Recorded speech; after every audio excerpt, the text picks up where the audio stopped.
पिपरिया नगर के सभी सम्माननीय नागरिक बंधुओं, यहाँ उपस्थित माताओं, बहनों, विद्यार्थी मित्रों, मैं सबसे पहले हरीश भाई का और अजय भाई का बहुत आभार व्यक्त करता हूँ, जिन्होंने ये आयोजन किया और आप सभी के साथ मुझे यहाँ प्रस्तुत कर दिया। उनका विशेष आभार व्यक्त करता हूँ। उसके अलावा भारत स्वाभिमान की जो पूरी टीम है, विवेक भाई जो मेरे साथ मंच पर बैठे हैं, प्रांतीय प्रभारी, इनका आभारी हूँ। यही मुझे आपके पास तक लेके आए हैं, भोपाल से यहाँ तक। इनके सहयोगी श्री दीपेंद्र भाई का आभार व्यक्त करता हूँ। श्री प्रणपाल जी का आभारी हूँ। कमलेश गौर, उनको भी आभार देता हूँ। और अतुल शास्त्री जी, उनका भी आभार व्यक्त करता हूँ। इस पूरी टीम ने काम किया और आपसे मेरा संवाद हो सका। भारत स्वाभिमान नाम का एक अभियान पूरे देश में शुरू हुआ है 5 जनवरी 2009 से। इस अभियान में परम पूजनीय स्वामी रामदेव जी अध्यक्ष हैं, आचार्य बालकृष्ण जी इसके महामंत्री हैं और मैं इस अभियान का राष्ट्रीय सचिव हूँ। इस अभियान में पूरे भारत देश के कम से कम 2.5 से 3 लाख योग शिक्षक जुड़े हुए हैं और आने वाले समय में 11 से 12 लाख योग शिक्षक इस अभियान से जुड़ जाएंगे, ऐसी हमारी कोशिश और तैयारी चल रही है। जनवरी 2010 तक हमारे अभियान में कम से कम 11,50,000 योग शिक्षक होंगे। उसके अनुसार अभी हरिद्वार में ट्रेनिंग चल रही है, प्रशिक्षण का काम चल रहा है। आप अगर नियमित रूप से आस्था चैनल देखते होंगे तो बार बार आपको दिखाई देता होगा, अभी एक राज्य के प्रशिक्षण शिविर का कार्यक्रम, फिर दूसरे राज्य का, फिर तीसरे राज्य का, ये सतत चलने वाला है। इसके पीछे दृष्टि क्या है? हमें संगठन बनाना है और 11.5 लाख योग शिक्षक तो सीधे सीधे तैयार करने हैं। इसके अलावा उम्मीद है कि 5 करोड़ भारतवासियों को हम हमारे अभियान के साथ सदस्य के रूप में जोड़ पाएंगे इन शिक्षकों की मदद से। अब आप पूछेंगे कि हम क्या करने जा रहे हैं, क्यों इतना बड़ा संगठन बना रहे हैं, क्या जरूरत है भारत स्वाभिमान की। परम पूजनीय स्वामी रामदेव जी तो योग और प्राणायाम सिखाते थे, आपने देखा है, सुना है, समझा है। अब जो व्यक्ति योग शिक्षक तैयार करने में लगा हो, जिस व्यक्ति ने योग और प्राणायाम को सारी दुनिया में फिर से स्थापित करने का संकल्प ले रखा हो, उनको अचानक से ऐसा क्या हुआ कि योग और प्राणायाम के साथ देश की बात, भारत स्वाभिमान की बात और ये सब करना पड़ जाए। कारण उसका बहुत स्पष्ट है और वही बताने के लिए मैं आया हूँ। अपने भारत देश की वर्तमान जो दशा है और दिशा है, ये दोनों ही बहुत खराब है। देश की परिस्थिति ने हमको मजबूर किया है कि भारत स्वाभिमान नाम का हम अभियान शुरू करें और देश को कुछ सुधारने की कोशिश करें। आप बोलेंगे जी क्या खराबी है अपने देश में? आज़ादी आ गई है, 62 साल हो गए हैं। आज़ादी के पहले बहुत खराबियां थीं इस देश में, लेकिन आज़ादी के 62 साल के बाद भी बहुत सारी खराबियां इस देश में हैं। और आपको सुनकर हैरानी होगी कि कुछ कमियां, कुछ खराबियां हमारे देश की ऐसी हैं जो आज़ादी के 62 साल के बाद बढ़ती ही जा रही हैं, कम नहीं हो रही। जैसे आज़ादी जब आई थी तब हमारे यहाँ बहुत गरीबी थी। गरीबी के बारे में अगर मैं बात करूं तो कितनी गरीबी थी। भारत सरकार का एक बहुत बड़ा विभाग है जो हर 10 साल में पूरे देश का सर्वेक्षण करता है, जिसको आप जनगणना कहते हैं, मतगणना कहते हैं। जनगणना करने वाला भारत सरकार का जो विभाग है, उसने आज़ादी के बाद पहली बार जनगणना की थी 1951 में। तो 1951 में जब पहली बार इस देश की जनगणना हुई तो पता चला कि हमारी आबादी उस समय 34 करोड़ थी। 34 करोड़ की आबादी में 4 करोड़ भारतवासी गरीब थे, जिनको खाने के लिए कुछ नहीं था, और लगभग 4 करोड़ भारतवासी बेरोजगार थे, जिनके पास कोई काम नहीं था। आजादी जब हमें मिली तो 4 करोड़ भारतवासी गरीब और 4 करोड़ बेरोजगार, और कुल आबादी 34 करोड़। आजादी के बाद क्या होना चाहिए? आजादी के बाद अपनी सरकार बनी, सरकारों ने आपसे टैक्स लिए, टैक्स के बाद देश में बजट बने, विकास की योजनाएं चली। सबसे बड़ी विकास की योजना हमारे देश में चलती है, उसको हम पंचवार्षिक योजना कहते हैं। 5 साला योजना जो सरकार की है, ये सबसे बड़ी योजना होती है, सबसे ज़्यादा खर्चा इसमें होता है। आपको अगर अंदाज़ा लगाना हो तो पंचवार्षिक योजना में, हर पंचवार्षिक योजना में 10 लाख करोड़ रुपए खर्च होता है। हर पंचवार्षिक योजना 10 लाख करोड़। और हमारे भारत में आज़ादी के बाद 10 से 11 पंचवार्षिक योजनाएं पूरी हो चुकी हैं। अभी जो समय चल रहा है 12वीं पंचवार्षिक योजना का चल रहा है, तो 11 तो पंचवार्षिक योजनाएं पूरी हो गई।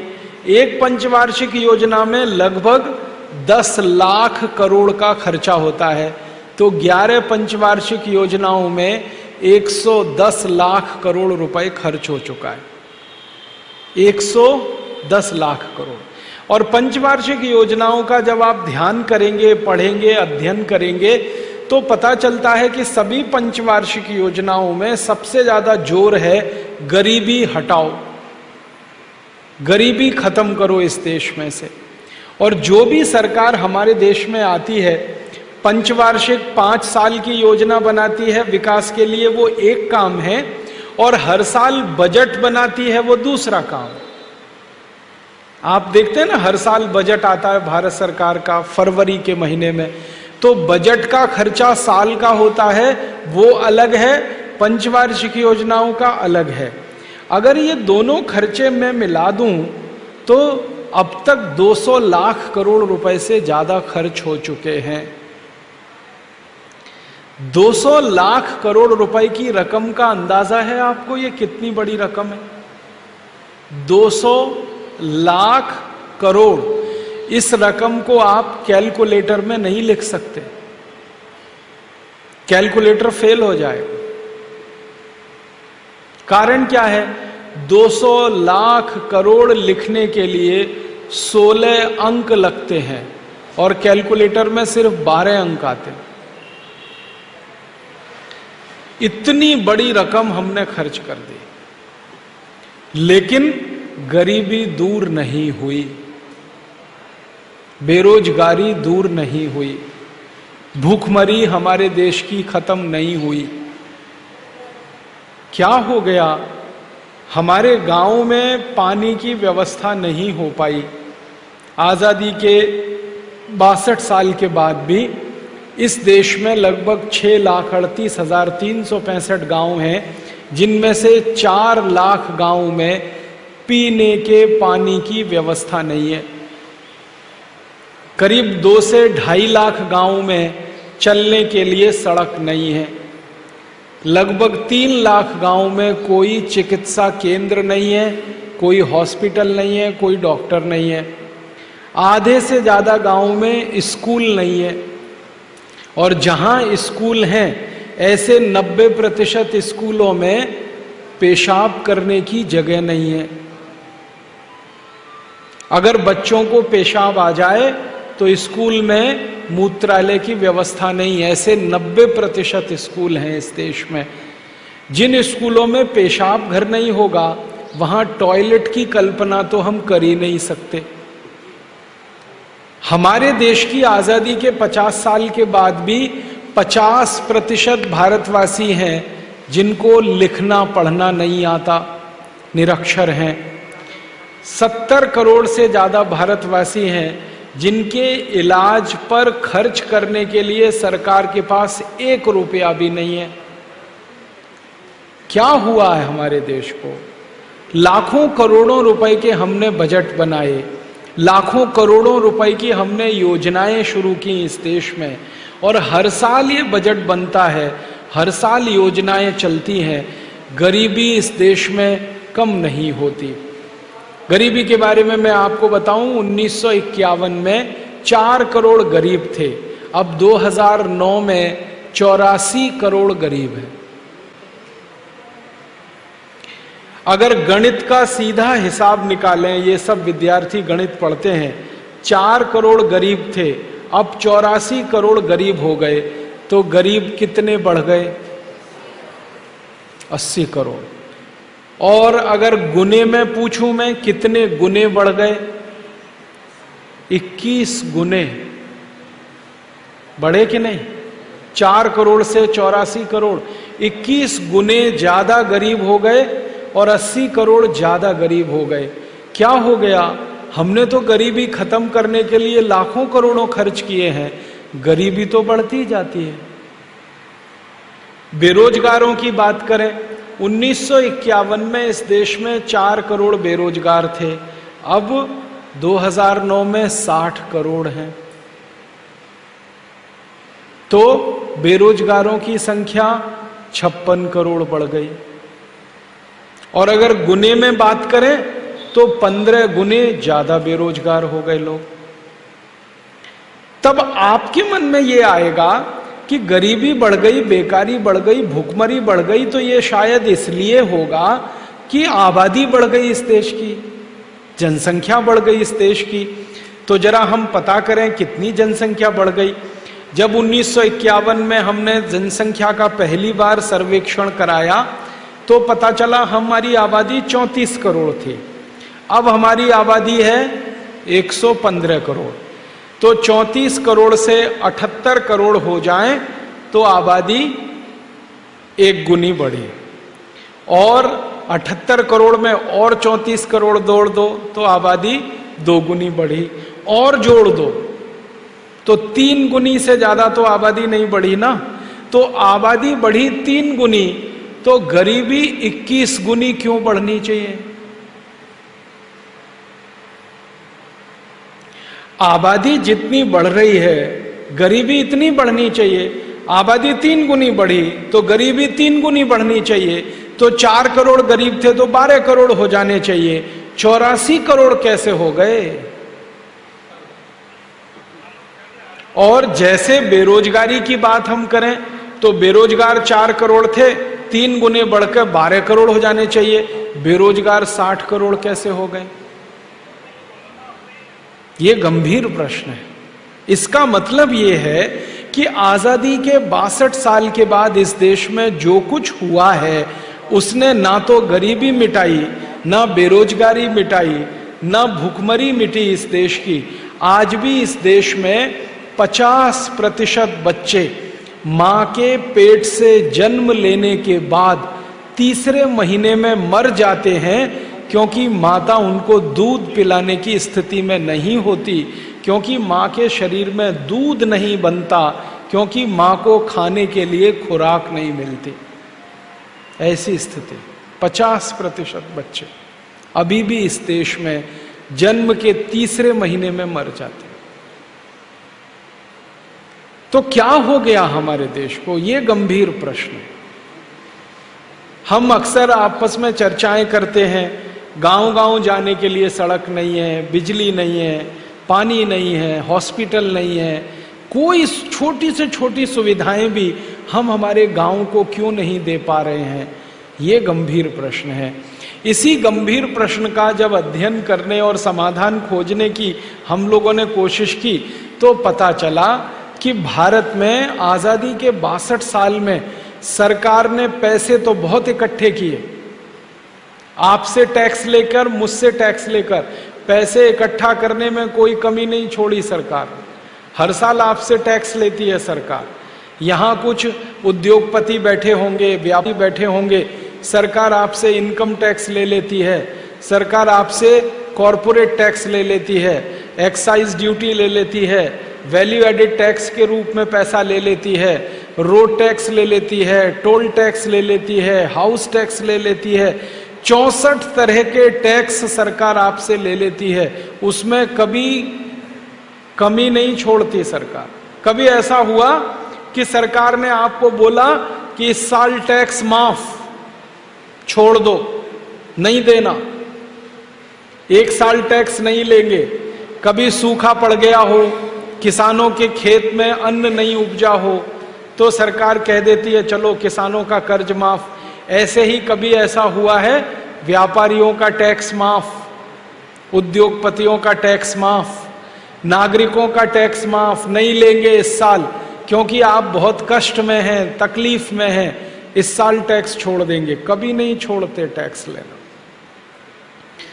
सरकार की तरफ से तो हर दिन ये प्रयास रहता है कि आप ज्यादा से ज्यादा टैक्स उनको देते जाएं। कई ऐसे टैक्स भारत की सरकार ने आपके ऊपर लगाए हैं जो अंग्रेजों ने भी नहीं लगाए थे। हमारे देश में एक टैक्स है जिसका नाम है सर्विस टैक्स। ये कभी अंग्रेजों ने नहीं लगाया, लेकिन भारत सरकार ने लगा दिया आपके ऊपर। ऐसे बीसियों तरह के टैक्स जो कभी अंग्रेज भी नहीं लेते थे, वो भी सरकार हमसे ले रही है।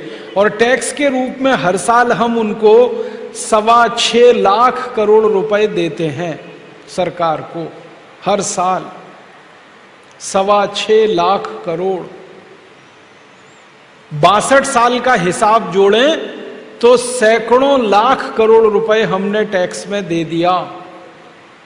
अब हमने तो टैक्स में दे दिया, क्या सोच कर दिया? आपको अगर मैं पूछूं कि आप सरकार को इनकम टैक्स क्यों देते हैं, सेंट्रल एक्साइज ड्यूटी क्यों देते हैं, सर्विस टैक्स क्यों देते हैं, वैल्यू एडेड टैक्स क्यों देते हैं, तो आप कहेंगे देश का विकास करने के लिए। और सरकार टीवी में भी आपको यही बताती है कि देश का विकास करना है तो ईमानदारी से टैक्स भरिए। विज्ञापन आता है कि नहीं? आयकर विभाग का विज्ञापन आता है, इनकम टैक्स का आता है, सर्विस टैक्स वालों का आता है। ईमानदारी से कर भरिए। उसमें छोटे बच्चों को माता पिता के साथ कई बार दिखाते हैं और बच्चे अपने माता पिता से कहते हैं आपने टैक्स भरा। माने इमोशनल ब्लैकमेलिंग पूरे पक्के तरीके से सरकार करती है, टैक्स किसी के ऊपर छूटने ना पाए। और आपको मालूम है जो टैक्स की चोरी आप करें और आपको दंड लगे तो 60 गुना तक जुर्माना लगा देते हैं। कभी आपसे छोटी मोटी गलती हो गई, इनकम टैक्स भरने में कुछ चूक हो गई, तो दंड आपके ऊपर टैक्स का 60 गुना। टैक्स निकलता था 10,000, तो इसका 60 गुना दंड आपके ऊपर, 6 लाख। तो सरकारें दंड भी लेती हैं, टैक्स भी लेती हैं, सारा पैसा इकट्ठा करती हैं और आपको सरकार बोलती है कि ये सारा पैसा हम खर्च करेंगे विकास के लिए, गरीबी खत्म करने के लिए, बेकारी खत्म करने के लिए। लेकिन 62 साल में तो आजादी के बाद के आंकड़े कह रहे हैं, और आंकड़े मेरे नहीं हैं, भारत सरकार के। हमारे देश में इस समय जो प्रधानमंत्री हैं उनका नाम है डॉक्टर मनमोहन सिंह। इनके एक सहयोगी हैं, बहुत बड़े अर्थशास्त्री हैं, उनका नाम है अर्जुन सेन गुप्ता। बहुत बड़े अर्थशास्त्री। 5 साल उन्होंने एक अध्ययन किया और अध्ययन करने के बाद उन्होंने बताया कि 84 करोड़ लोग इतने गरीब हैं जो एक दिन में 20 रुपए भी खर्च नहीं कर सकते। 20 रुपए में तो 1 किलो आटा भी नहीं आता आजकल, 1 किलो सब्जी भी नहीं आती, 1 किलो दाल भी नहीं आती। कुछ दालें अगर खरीदनी पड़े तो 20 रुपए में 1 पाव आ जाएगी, 250 ग्राम। 80-80 रुपए किलो की दालें हो गई हैं, 50-60 रुपए किलो की सब्जियां हो गई हैं। 20 रुपए में तो पानी की बोतल 1 लीटर की, 20 रुपए लीटर दूध। माने हमारे यहां आजादी के 62 साल में इतनी महंगाई बढ़ गई है, अब तो नमक 15 रुपए किलो आता है इस देश में, पैकेट में बंद। तो 20 रुपए जिनके पास एक दिन में खर्च करने के लिए नहीं है, ऐसे 84 करोड़ लोग हैं इस देश में, तो वो क्या खाते होंगे, क्या पहनते होंगे, क्या जमीन पे बिछाते होंगे, कैसे उनके बच्चे पढ़ते होंगे, कहां उनका इलाज होता होगा। आप सोचें तो हृदय में हाहाकार मचता है। क्या हो गया हमारे देश को? क्यों नहीं गरीबी दूर होती? क्यों गरीबी बढ़ रही है? बेकारी दूर क्यों नहीं हो रही है? लाखों करोड़ों रुपए के टैक्स हम सरकार को दे रहे हैं, फिर भी विकास का काम नहीं हो पा रहा है। देश में कोई भी तकलीफ हमारी खत्म नहीं हो पा रही है। जब इस सब विषयों पर अध्ययन करना शुरू किया तो कुछ मैंने दस्तावेज इकट्ठे किए, तो उसमें से जो जानकारी मिली वो बिल्कुल अलग है। जानकारी ये मिली कि आजादी के 62 साल में इस देश के लोगों ने टैक्स का जितना पैसा सरकारों को दिया, उसमें से 80% आपका धन नेताओं और अधिकारियों ने लूट लिया। 80%। और अगर मैं मेरी बात ना करूं, भारत के प्रधानमंत्री एक समय में जो रहे राजीव गांधी, उनकी बात करूं तो वो कहा करते थे कि 1 रुपया अगर मैं गरीब आदमी के विकास के लिए भेजता हूं तो उसके पास 15 पैसा ही पहुंचता है। इसका माने हर 1 रुपए में 85 पैसे की लूट होती है। इसका माने जो भी बजट के लिए पैसा आप इकट्ठा करके देते हैं, जो भी पैसा पंचवर्षीय योजना के लिए इकट्ठा करके देते हैं, उनमें 85% धन की लूट होती है। अब आप बोलेंगे ये धन कौन लूटता है? ये लूटने वाले अपने ही नेता हैं, कोई बाहर वाला नहीं है। 1947 के पहले तो बाहर के लोग थे जो लूटते थे, अंग्रेज थे, विदेशी थे, इंग्लैंड से आए थे, वो लूटते थे यहाँ का धन और इंग्लैंड लेके जाते थे। लेकिन आजादी के बाद से तो एक भी अंग्रेज नहीं है इस देश की संसद में, इस देश की विधानसभाओं में, इस देश की राज्यसभा में या विधान परिषदों में कोई अंग्रेज नहीं है। सब अपने ही भाई भतीजे हैं, अपने ही भाई बंधु हैं, आपके, मेरे, हमारे सबके। वही लूट रहे हैं इस देश को और लूट लूट कर धन जमा कर रहे हैं। अधिकारी लूट रहे हैं, नेता लूट रहे हैं। हम लोगों ने इस विषय पर बहुत खोजबीन की है और खोजबीन करते करते पता चला है कि आजादी के पिछले 62 सालों में हमारे नेता और अधिकारियों ने जो धन लूटा है वो रखा कहां है? यहां तो नहीं रखते, यहां रखेंगे तो पकड़ जाएंगे, कभी भी इनकम टैक्स का छापा पड़ जाएगा। तो नेता धन लूटते हैं, अधिकारी धन लूटते हैं, यहां नहीं रखते, दूसरे देशों में ले जाके जमा करते। अब दूसरे देशों में ले जाके जमा करते हैं तो आप पूछेंगे किन देशों में जमा करते हैं? दुनिया में एक देश है बहुत छोटा सा, हमारे तो एक जिले से भी छोटा देश है, उसका नाम है स्विट्जरलैंड। वहां कुछ बैंक हैं स्विट्जरलैंड में, जैसे अपने देश में बैंक है ना, भारतीय state bank, Punjab national bank, central bank, United commercial bank, UCO bank, और फिर बहुत सारी दूसरी जिला स्तर की सहकारी बैंक वगैरह वगैरह। ऐसी ये बैंकें दुनिया में सब देशों में है। तो एक देश है उसका नाम है स्विट्जरलैंड, वहां 36 बैंक हैं। अपने यहां तो उससे ज्यादा है, लेकिन वो देश छोटा है, 36 बैंक हैं। उनके कुछ नाम हैं। एक बैंक का नाम है बैंक ऑफ स्विट्जरलैंड, दूसरी का नाम है बैंक ऑफ ज्यूरिख, फिर एक है बैंक ऑफ स्वाजीलैंड। ऐसी 36 बैंकें हैं। उन बैंकों में हमारे नेता और अधिकारी पैसा लूट कर जमा करते हैं। आप बोलोगे उसमें खाता खुल जाता है? हाँ, खाता खुल जाता है, कोई भी खाता खोल सकता है, लेकिन जो खाता खोलता है उसका नियम है। जैसे आप अपने स्टेट बैंक में खाता खोलें तो स्टेट बैंक वाले क्या कहते हैं?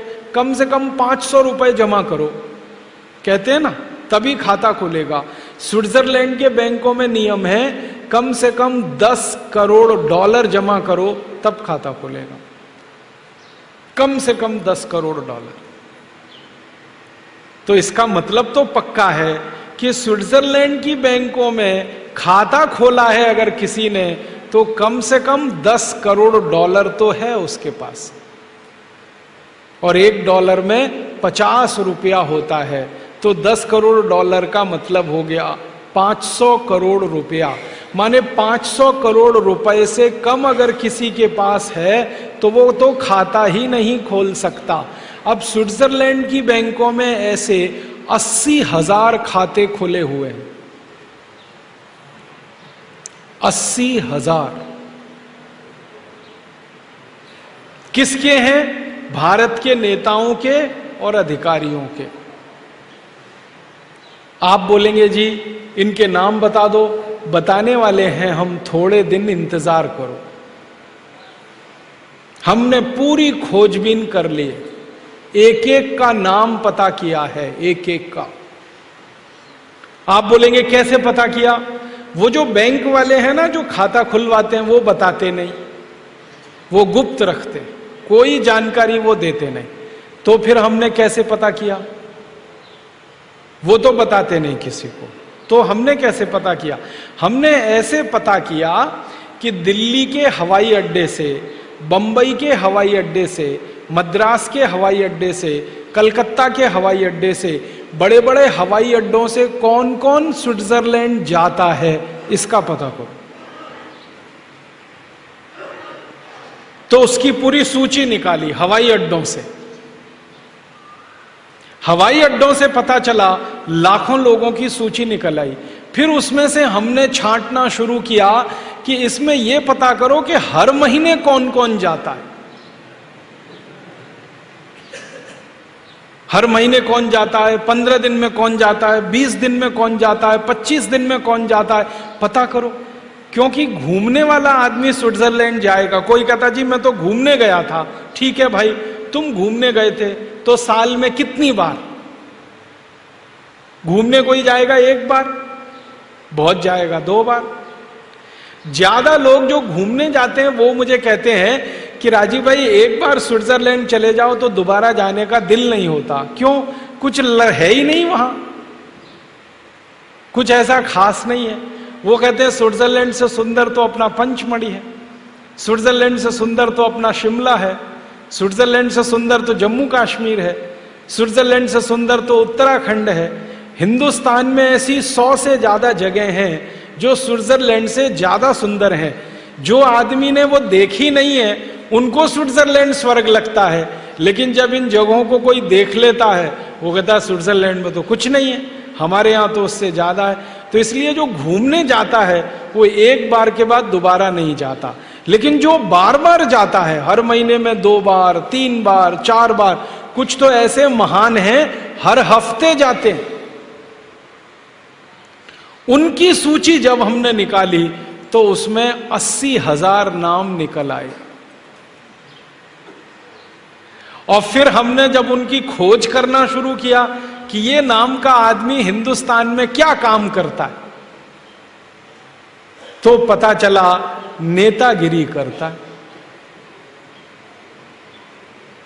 इस नाम का आदमी हिंदुस्तान में क्या काम करता है? अब कोई उद्योगपति है, बहुत बड़ा उद्योग चलाता है, व्यापारी है, बहुत बड़ा व्यापार करता है और वो उस सूची में नाम में आता है, तो मुझे संतोष है कि भैया वो तो उद्योगपति है, व्यापारी है, उसका तो हजारों करोड़ का व्यापार है, उसका तो हजारों करोड़ का साम्राज्य है, वो स्विट्जरलैंड जाके पैसे रखता है, जमा करता है, तो समझ में आता है कि उसके पास तो हजारों करोड़ है, 10 कारखाने, 20 कारखाने, 50 कारखाने।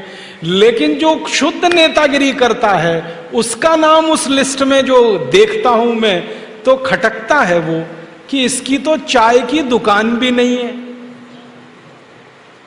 और इसका नाम उस सूची में है, इसकी तो पान की भी दुकान नहीं है और इसका नाम वो स्विट्जरलैंड जाने वालों की सूची में है। तो मन में शक पैदा होता है कि नहीं?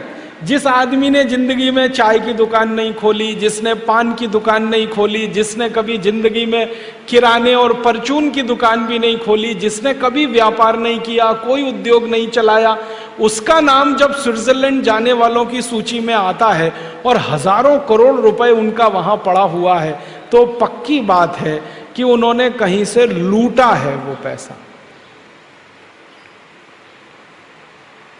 हमारे देश में पुराने जमाने में डकैत हुआ करते थे, डाकू मोहर सिंह, डाकू माधो सिंह होते थे ना, डाकू जालिम सिंह वगैरह वगैरह, ये डकैत होते थे और इनके पास पैसा मिलता था। पुलिस जब इनके घर में छापा मारती थी तो सबको पता है कि कहां से आया, लूटा।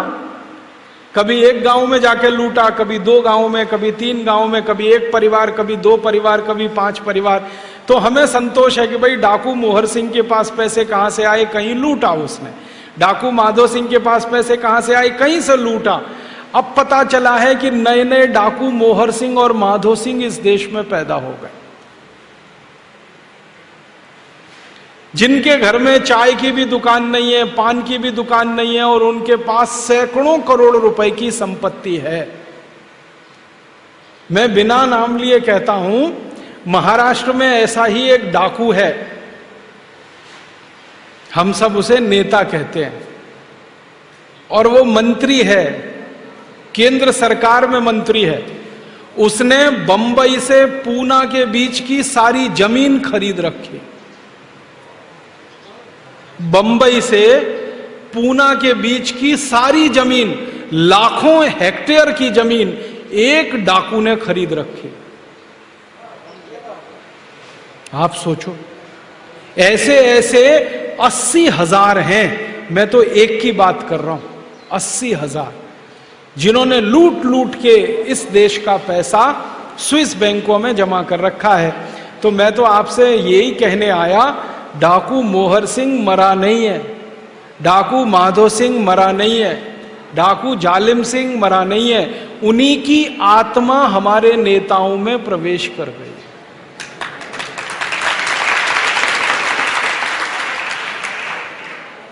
अंधाधुंध लूट रहे हैं इस देश को। और आपका पैसा, मेरा पैसा, दर्द मुझे इस बात का है कि मेरा पैसा है, आपका पैसा है। अगर मेरा आपका नहीं होता तो थोड़ी देर के लिए हम छोड़ देते, चलो ठीक है। मैं आप और सब मिलके जो टैक्स में दे रहे हैं उसको लूट रहे हैं। आप मालूम है कितना कितना टैक्स में पैसा देते हैं जिसको ये लूटते हैं? कैसे कैसे पैसा देते हैं आप जिसको सरकार को टैक्स के रूप में, और ये लूट लेते हैं। मैं एक उदाहरण से आपको समझाता हूं। आप दुकान में जाके कोई भी चीज खरीदो, पेन खरीदो, पेन, ये मेरे हाथ में एक पेन है, ये आप खरीद लो, 10 रुपए का कम से कम मिलेगा। कम से कम 15 का भी मिल सकता, 20 का भी मिल सकता, कम से कम तो 10 का मिलेगा। ये जो पेन बनाने वाली कंपनी के मालिक को एक बार मैंने पूछा कि तुम्हारा पेन जो 10 रुपए में मिलता है बाजार में, ये फैक्ट्री में कितने का बनता है? तो उसने कहा क्या करोगे जानकर? मैंने कहा पता होना चाहिए ना, लूट कितनी हो रही है मेरी। तो इसके मालिक ने मुझे बताया कि ये 1 रुपए में बनता है, 1 रुपए में।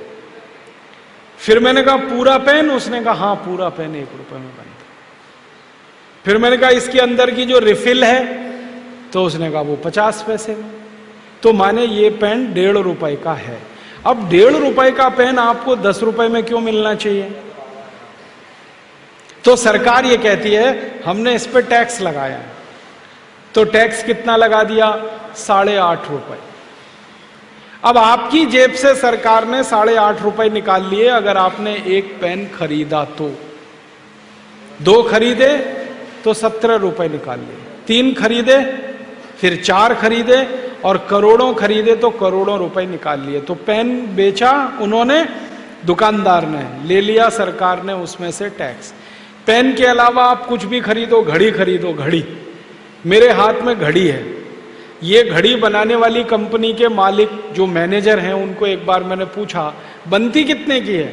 तो ये घड़ी बाजार में है लगभग 500 रुपए की, 570 रुपए की ये घड़ी है। उन्होंने कहा जी कारखाने में तो ये 65 रुपए की बनती है, सिर्फ 65 रुपए की बनती है। बाकी सब कंपनी मुनाफा लेती है, सरकार टैक्स लेती है। आप साबुन खरीदो, साबुन बाजार में तो 15 रुपए का कोई साबुन आप जब खरीदते हो उसको बनाने का खर्चा सिर्फ 2.5 रुपए आता है। आप वॉशिंग पाउडर खरीदो, वॉशिंग पाउडर तो 20 रुपए 25 रुपए किलो में जो आता है ना, उसको बनाने का खर्चा 6 रुपए आता है। अरे छोटी छोटी बातें छोड़ो, बड़ी बात करता हूं। ट्रैक्टर खरीदो, ट्रैक्टर कितने का? 5 लाख का। 5 लाख का जो ट्रैक्टर हम खरीदते हैं ना, वो कारखाने में 80,000 में बनता है, सिर्फ 80,000। बाकी टैक्स है और कंपनी का मुनाफा है। अंग्रेजी में एक शब्द होता है कॉस्ट ऑफ प्रोडक्शन, उत्पादन का खर्च, लागत का खर्च, माने वस्तु को बनाने में कुल कितना खर्चा होता है वो। तो ट्रैक्टर का 80,000 का है। मारुति खरीदो, मारुति 800 कितने की है? 2.5-3 लाख की है। वो कारखाने में 92,000 में बनती है। बड़ी बड़ी कोई भी चीज खरीदो तो आप समझ लेना, कोई भी वस्तु में 60 से 70% तो केंद्र सरकार के टैक्स में, फिर राज्य सरकार के टैक्स में, फिर जिला सरकार के टैक्स में, फिर स्थानीय सरकार के टैक्स में ही सारा पैसा खींचते हैं आपसे। और आप जब टैक्स में देते हैं तो आपकी जिंदगी हराम होती है। कैसे? हर चीज आपको जो मिलनी चाहिए 2-5 रुपए में, वो मिलती है 50-60 रुपए में, क्योंकि टैक्स लग गया उस पर। तो आप तो खर्चे में कमी करते हैं क्योंकि महंगी है, लेकिन आपको पता नहीं वो तो सरकार ले लेती है आपसे। और एक दो बात बताऊं आपको, डीजल खरीदते हैं आप, डीजल 1 लीटर 35 रुपए में। आपको मालूम है 15 से 17 रुपए में बनता है 1 लीटर डीजल। पेट्रोल खरीदते हैं आप 50 रुपए में, 1 लीटर पेट्रोल भी 17 से 20 रुपए में बन जाता है। आप सीमेंट खरीदते हैं, एक सीमेंट का पैकेट 225 रुपए का आता है 50 किलो का, वो 77 रुपए में बन जाता है कारखाने में। कुछ भी खरीदे तो बनता तो बहुत सस्ता है सब कुछ, और ये सरकार लूट लेती है टैक्स के रूप में आपसे। हमारे देश की सरकारों के सामने हम लोग एक बात का झगड़ा कर रहे हैं। आप पूछेंगे क्या झगड़ा कर रहे हैं? हर एक वस्तु पर लिखते हैं ना MRP, तो MRP का माने मैक्सिमम रिटेल प्राइस। हम कहते हैं ये मैक्सिमम रिटेल प्राइस लिख के तो सबको मूर्ख बनाते हो तुम, बंद करो ये लिखना। और अगर इसको लिख रहे हो तो इसके बगल में लिखो कॉस्ट ऑफ प्रोडक्शन कितना। ये तो अधिकतम मूल्य लिख दिया, ये बताओ न्यूनतम मूल्य क्या है इसका। ये पानी की बोतल 15 रुपए में हमको देते हैं, बताओ तो सही बनती कितने की है? 3.5 रुपए की, और 15 में देते हैं हमको। आप जो दांत घिसने के लिए टूथपेस्ट लाते हैं ना बाजार से, 100 ग्राम आपको 30 रुपए का मिलता है, वो 3 रुपए में बनता है। अच्छे से अच्छा साबुन जो 40 रुपए का बाजार से आप खरीदते हैं, वो 6 रुपए में बनता है। चीजें बहुत सस्ती बनती हैं, लेकिन उन पर टैक्स लगा लगा कर इतना महंगा कर रखा है कि आपकी जेब से सब खींच के ले जाते हैं। तो मुझे दर्द इसी बात का है कि मैं हर चीज बाजार से महंगी खरीदता हूं, मेरे पैसे टैक्स में सरकार को देता हूं, सरकार के नेता और अधिकारी उसे लूटते हैं और ले जाकर विदेशी बैंकों में जमा करते हैं और मजा करते हैं। हम यहां भूखे मरते हैं, प्यासे मरते हैं, हमारे बच्चे भूखे मरते हैं, प्यासे मरते हैं, स्कूल पढ़ने नहीं जा सकते, बिना दवा के मर जाते हैं। ऐसी हमारी हालत है। और हमारे नेताओं को कभी भूख से मरते सुना? एक नेता का नाम बता दो जो भूख से मर गया हो। मैं आपको 100 के नाम बता सकता हूं जो ज्यादा खा के मर गए।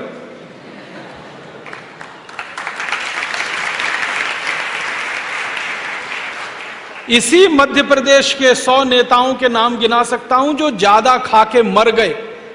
और कैसे मर गए? पेट इतना आगे आ गया, बर्दाश्त नहीं हुआ, फट गया, मर गए। उत्तर प्रदेश के 150-200 नेताओं के नाम बता सकता हूं जो ज्यादा खा के मर गए। जो ज्यादा खा के मरते हैं ना, वही डायबिटीज से मरते हैं और हार्ट अटैक से मरते हैं। तो डायबिटीज और हार्ट अटैक उन्हीं को है, ज्यादा खा रहे हैं। पचाने के लिए तो कुछ है नहीं, काम कुछ करना नहीं पड़ता, गाड़ी से बैठकर एक जगह, गाड़ी से बैठकर दूसरी जगह, पैदल भी नहीं चलते, तो मरेंगे ही डायबिटीज से और हार्ट अटैक से। तो डायबिटीज और हार्ट अटैक में हजारों नेता मर गए ज्यादा खा के, भूख से तो एक भी नहीं मरा इस देश में। तो उनके यहां भूखमरी नहीं है, भूखमरी हमारे यहां। जो दे रहा है टैक्स का पैसा, भूख से वो मर रहा है। जो दे रहा है टैक्स का पैसा, बर्बादी उसकी हो रही है। जो दे रहा है टैक्स का पैसा, गरीबी में वो जा रहा है। जो ले रहे हैं टैक्स का पैसा, वो तो सब मौज कर रहे हैं, मजा कर रहे हैं। बहुत दुख होता है ये जानकर कि हमारे बच्चे नगर पालिका की पाठशाला में पढ़ने के लिए जाते हैं और टैक्स लूटने वाले नेताओं के बच्चे सब पब्लिक स्कूल में पढ़ते हैं। हमारे घर के लोग बीमार हो जाएं तो नगर पालिका के हॉस्पिटल में इलाज कराते हैं, जहां पर गंदगी ही गंदगी बिखरी रहती है। नेताओं के घर वाले जब बीमार पड़ें तो all India institute of medical science में जाते हैं या लंदन चले जाते हैं। उनके बच्चे अमेरिका में पढ़ें, उनके बच्चे लंदन में पढ़ें, उनका इलाज अमेरिका में हो, उनका इलाज लंदन में हो। वो सब टैक्स लेने वाले हैं, वो मालिक नहीं है इस देश के, नौकर हैं, सेवक हैं। वो मजा करें, मौज करें, और हम सब जो टैक्स दे रहे हैं, जो इस देश के मालिक हैं, वो भूखे मरें, गरीबी में रहें, बेरोजगारी में। ये कैसे चलेगा इस देश में, और क्यों चलेगा? यही प्रश्न जब बार बार हमारे मन में आता है, तब हमको लगता है कि कुछ करना चाहिए, इस व्यवस्था को बदलना चाहिए। जिस व्यवस्था में नेता और अधिकारी लूटने में लग गए हों, इनको आज नहीं तो कल हटाना ही चाहिए। इसी को ध्यान में रखकर हमने भारत स्वाभिमान अभियान शुरू किया है। वरना एक सन्यासी को, एक साधु को ये सब करने की क्या जरूरत है? आप जानते हैं कोई व्यक्ति सन्यास लेता है तो किस बात के लिए? धर्म कर्म का काम करने के लिए। तो स्वामी रामदेव जी तो सन्यासी हैं, 1995 में सन्यास ले लिया, तो उनका तो मूल काम है धर्म कर्म का। लेकिन उनके दिल में आग लगी हुई है इसी बात की कि मेरे देश के टैक्स देने वाले लोग भुखमरी में रहें, मारामारी करें, जिंदगी जीने के लिए रात दिन संघर्ष करें, उनको पानी भी ना मिले, उनको बिजली भी ना मिले, उनको स्वास्थ्य ना मिले, चिकित्सा ना मिले, और टैक्स लेने वाले जो नौकर और हमारे सेवक हैं वो मजा करें, सारे पैसे को लूट लूट कर विदेशी बैंकों में जमा करें, अपने ऊपर खर्च करें। ये व्यवस्था अन्यायपूर्ण है, इसको बदलना चाहिए। और इसी व्यवस्था को बदलने के लिए हमने ये भारत स्वाभिमान अभियान शुरू किया है। नेताओं की व्यवस्था और अधिकारियों की व्यवस्था जो 62 साल से हमको लूट रही है, और लूट लूट कर वो व्यवस्था तो करोड़पति अरबपति हो रही है, हम सब रोडपति हो रहे हैं। इस व्यवस्था को बदलने के लिए भारत स्वाभिमान अभियान शुरू किया है। मैं 80,000 नेताओं की जो बार बार बात कर रहा हूं, इनकी सारी संपत्ति का हमने हिसाब निकाला तो पता चला 20 साल पहले उनके पास टूटी साइकिल नहीं थी चढ़ने के लिए, टूटी साइकिल नहीं थी। कई नेता तो ऐसे हैं इस 80,000 की लिस्ट में कि 15-20 साल पहले अपनी जेब से 2 रुपया निकालकर चाय नहीं पी सकते थे, वो इतना भी नहीं था उनके पास। और आज हिंदुस्तान की सरकारों में मंत्री हो गए, या राज्य सरकारों में मंत्री हो गए, या विधायक हो गए, या सांसद हो गए, एमएलए एमपी हो गए, उसके बाद एक एक के पास हजारों करोड़ की संपत्ति। मैं बिना नाम लिए कहता हूं आपको, महाराष्ट्र में मुंबई के 3 नेता हैं उस 80,000 की लिस्ट में। तीनों दादर रेलवे स्टेशन के बाहर बैठकर पालक बेचते थे। पालक तो आप जानते हैं, सब्जी। जब सीजन आता था तब पालक बेचते थे, जब सीजन आता था बथुआ बेचते थे। बथुआ आप सब जानते हैं। तो पालक बेचते थे, बथुआ बेचते थे, मेथी बेचते थे, मेथी गट्ठर बना बना के दादर रेलवे स्टेशन के बाहर। फिर कुछ बड़े नेताओं के चक्कर में आ गए, उनकी चापलूसी जी हजूरी करना शुरू किया। और हमारे देश में तो नेतागिरी ऐसे ही होती है, जो जितना बड़ा चापलूस वो उतना बड़ा नेता, और कोई योग्यता नहीं चाहिए। कोई बड़े नेता के आगे पीछे घूमना शुरू कर दो, चापलूसी जी हजूरी करना शुरू कर दो, उसको टिकट मिल जाएगा। इन तीनों को टिकट मिल गया ऐसे ही। ये एमएलए हो गए, फिर बाद में सांसद हो गए, राज्य में मंत्री हो गए, केंद्र में मंत्री हो गए। और वो तीनों भाजी बेचने वाले, सब्जी बेचने वाले नेताओं की एक एक की संपत्ति इस समय 20,000 करोड़ से ऊपर की है। ताली मत बजाओ इस पे।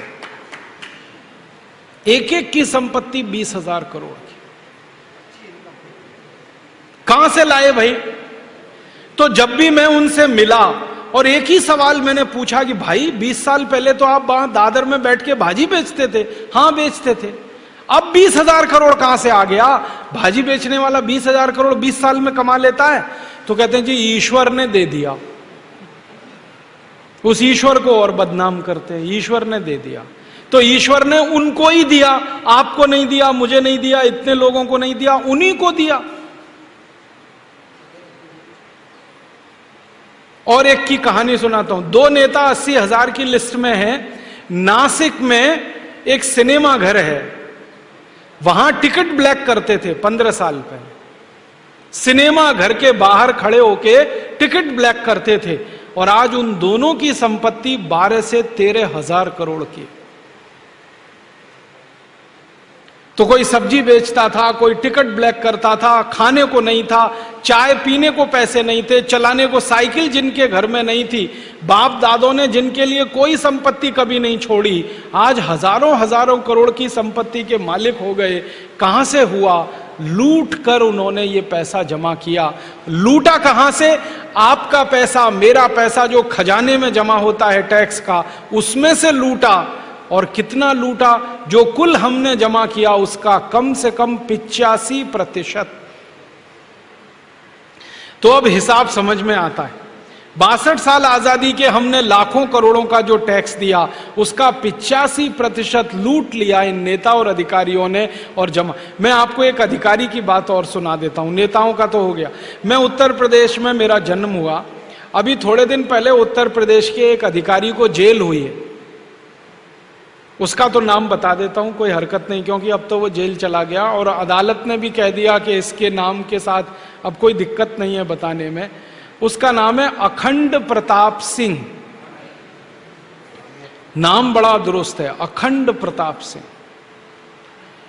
उत्तर प्रदेश सरकार में वो आदमी चीफ सेक्रेटरी था, कैबिनेट सेक्रेटरी। समझते हैं, इससे ऊंची कोई पोस्ट नहीं होती।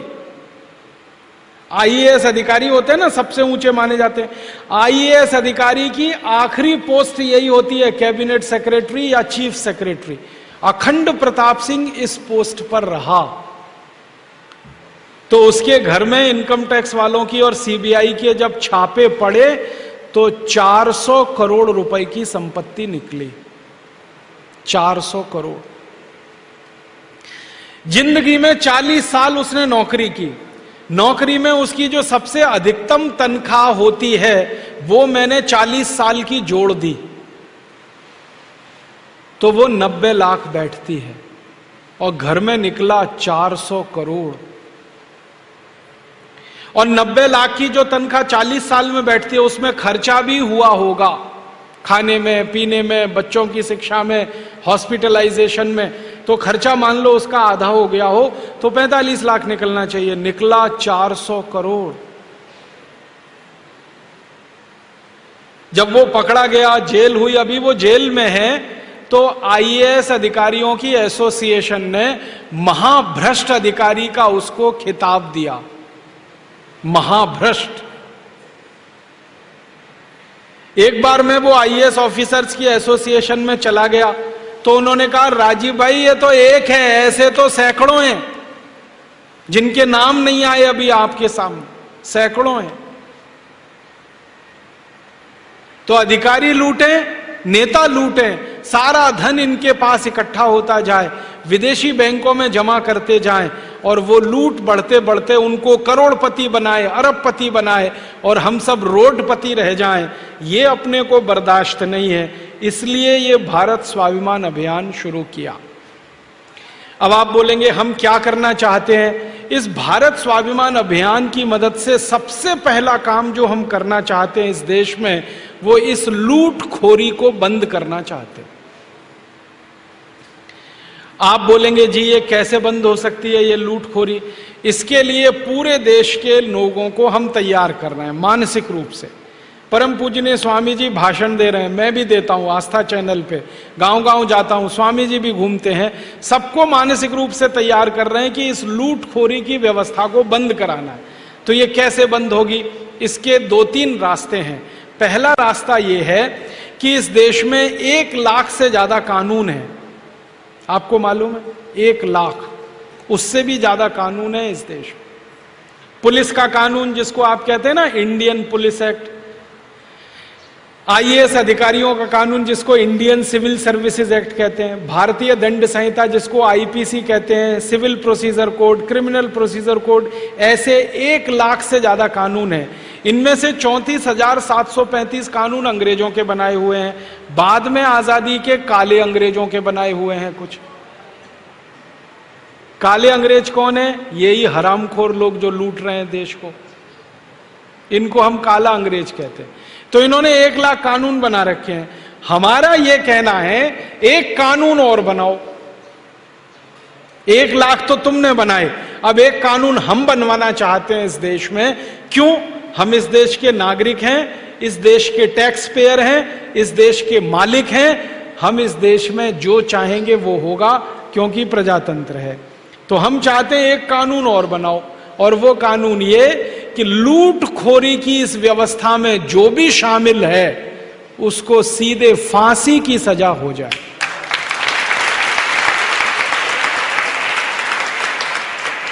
सीधे फांसी, और फांसी उसको जेल के अंदर नहीं, चौराहे पे। जेल के अंदर होगी तो कौन देखेगा? किसी को पता भी नहीं चलेगा। चौराहे पे हो, और किस चौराहे पर? जहां का वो है। मान लीजिए कोई नेता पिपरिया का है और उसने लूटखोरी किया, भ्रष्टाचार किया, तो पिपरिया के चौराहे पर फांसी हो, और फांसी देते समय पूरा मोहल्ला, पूरा गांव, पूरा शहर इकट्ठा हो और देखे कि लूटखोरी करने का ये अंजाम होता है। जैसे ही ये कानून बन जाएगा, लूटखोरी इस देश में से जड़ से खत्म हो जाएगी। जिसको जिंदा रहना होगा वो ईमानदारी से रहेगा, जो भी लूटखोरी और भ्रष्टाचार करेगा मालूम है कि फांसी हो जाएगी। और मैं तो एक दिन स्वामी जी से कहा कि फांसी ऐसे ही नहीं देनी है, फांसी देने से पहले उल्टा लटकाना उसको, उल्टा, पैर ऊपर सिर नीचे, और आग जलानी नीचे, आग, और आग में मिर्ची का पाउडर झोंकना, उसके बाद उसको फांसी देना। आप सोचो, मेरे आपके ईमानदारी के कमाए हुए पैसे में से जो मैंने टैक्स दिया, खून पसीने का, उसको कोई लूट रहा है, तो माधो सिंह, मोहर सिंह, जालिम सिंह से कम है क्या? हम माधो सिंह, मोहर सिंह, जालिम सिंह को फांसी पे लटका सकते हैं, तो इन हरामी नेताओं को क्यों नहीं लटका सकते जो उनसे भी ज्यादा खतरनाक है? ये कानून बनवाने के लिए हमने अभियान शुरू किया है। आप बोलेंगे ये कानून बनेगा? हां बनेगा। कैसे? हम कह रहे हैं, आप भी कहिए, आपके जैसे करोड़ों लोग कहें, बन जाएगा। क्योंकि इस देश में प्रजातंत्र है, करोड़ों लोग जो बात कहते हैं वही होती है। तो हम करोड़ों लोगों को ये बात कहने के लिए प्रेरित करेंगे, और हमारी कल्पना है कि अगले 5 साल में ये कानून होना चाहिए। ये काम के लिए भारत स्वाभिमान का अभियान शुरू हुआ है। दूसरा काम क्या करना है कि भविष्य में तो लूटखोरी बंद हो, भ्रष्टाचार बंद हो। दूसरा काम यह करना है कि अब तक जो लूट लिया है इन्होंने वो भी वापस आए। 72,80,000 करोड़। और स्विट्जरलैंड के अलावा जो दूसरे देश हैं दुनिया में, वहां जो लूट कर रखा हुआ है वो करीब 35 लाख करोड़ है।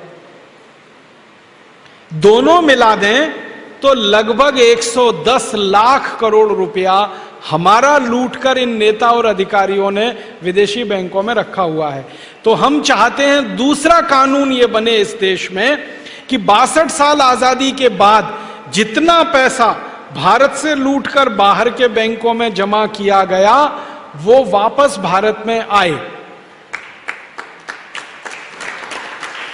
तो आप बोलेंगे ये कैसे हो सकता है? इसके लिए एक कानून बनाना है। वो कानून क्या कहेगा? वो कानून सिर्फ इतनी सी बात कहेगा कि 15 अगस्त 1947 के बाद जो भी धन भारत के नागरिकों का लूट के माध्यम से विदेशी बैंकों में जमा हुआ है वो भारत का राष्ट्रीय धन है, वो भारत की राष्ट्रीय संपत्ति है, वो भारत की नेशनल प्रॉपर्टी है। कानून ये बनाना है। तो आप बोलेंगे इसका फायदा क्या है? फायदा इसका ये है कि राष्ट्रीय संपत्ति राष्ट्रीय बैंकों में ही जमा हो सकती है।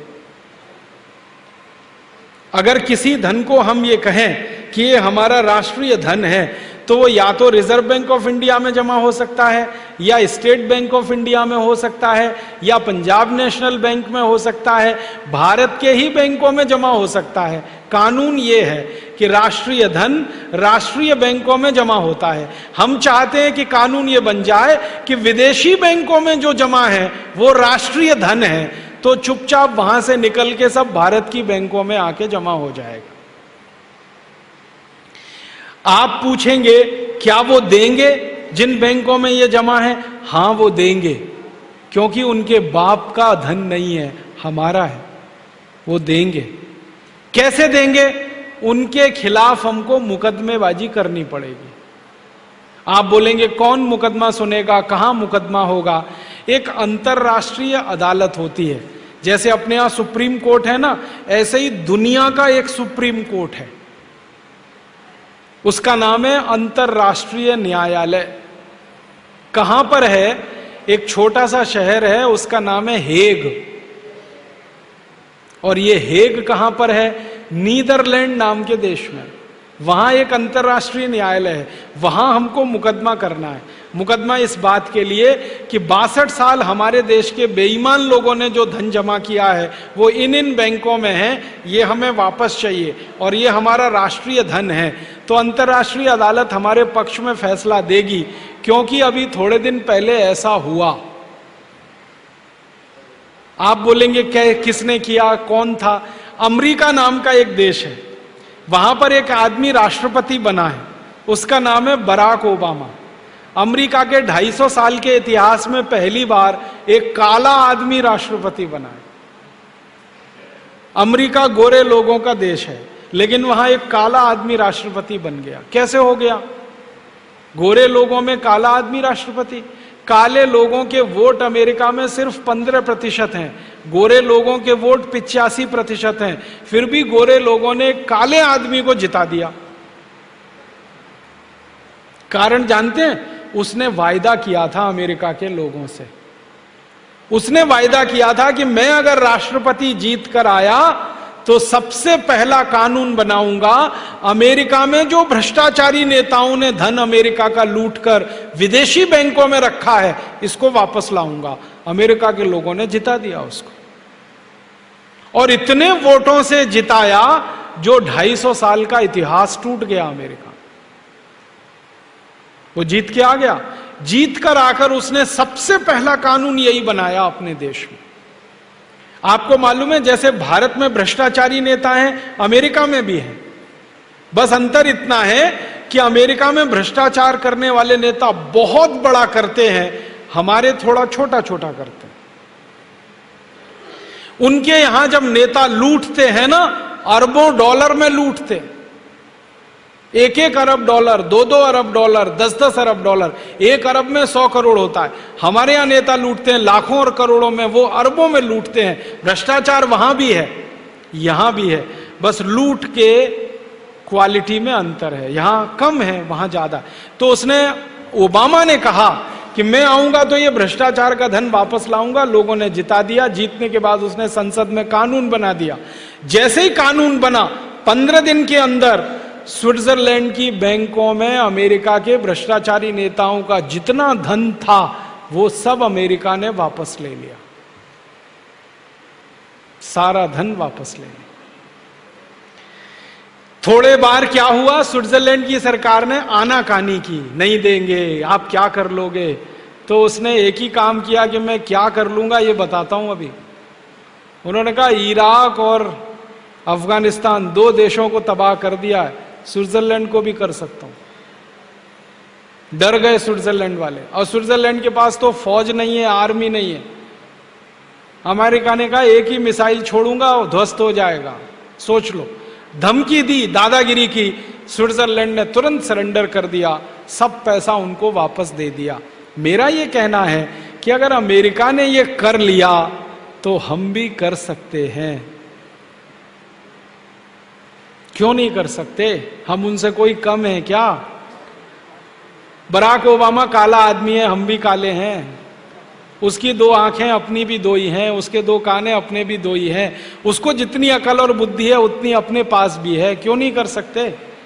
और जब उसने करने का संकल्प किया तो भगवान ने भी मदद की उसको, इतने बड़े वोटों से जिताकर राष्ट्रपति बना दिया। हम संकल्प करेंगे तो भगवान हमारी मदद नहीं करेगा? करेगा। तो हम भी कर सकते हैं। और हमारे पास ये करने के 4 रास्ते हैं। पहला रास्ता है कि अपनी संसद से कानून बनाएं हम और इस धन को राष्ट्रीय संपत्ति घोषित करें, सारा पैसा वापस आ जाएगा। क्यों? स्विट्जरलैंड में और दुनिया के दूसरे देश की बैंकों में कानून है कि किसी भी देश की राष्ट्रीय संपत्ति उसी देश की राष्ट्रीय बैंक में ही जमा होती है, दूसरी बैंकों में नहीं हो सकती। तो ये कानून की मदद मिलेगी। दूसरा रास्ता ये है कि हम भी दादागिरी करें, और कर सकते हैं। स्विट्जरलैंड तो छोटा सा देश है, 70-80 लाख की आबादी है। अगर हम दादागिरी पे ही उतर आए और 115 करोड़ हिंदुस्तानी खड़े होकर पेशाब भी कर दें तो स्विट्जरलैंड तो बह जाएगा उसमें।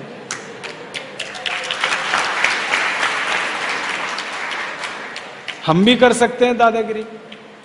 हमारे पास 14 लाख की तो हमारी आर्मी है, फिर वायुसेना है, फिर जल सेना है, तो हम भी कर सकते हैं।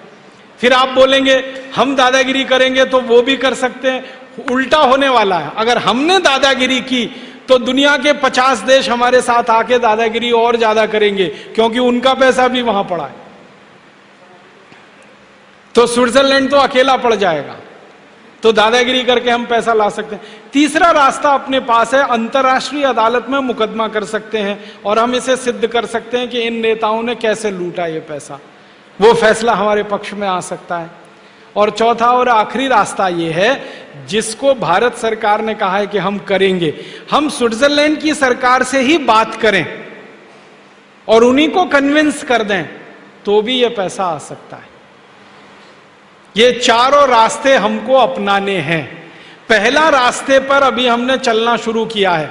भारत की सरकार स्विट्जरलैंड की सरकार से बात करे और पैसे को वापस लाने की व्यवस्था करे। तो इसके लिए स्वामी जी ने ऐलान किया था चुनाव के पहले।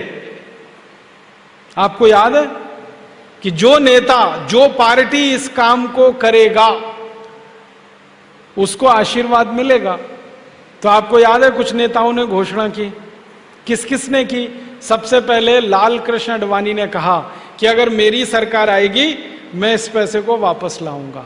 दूसरी बात फिर किसने की?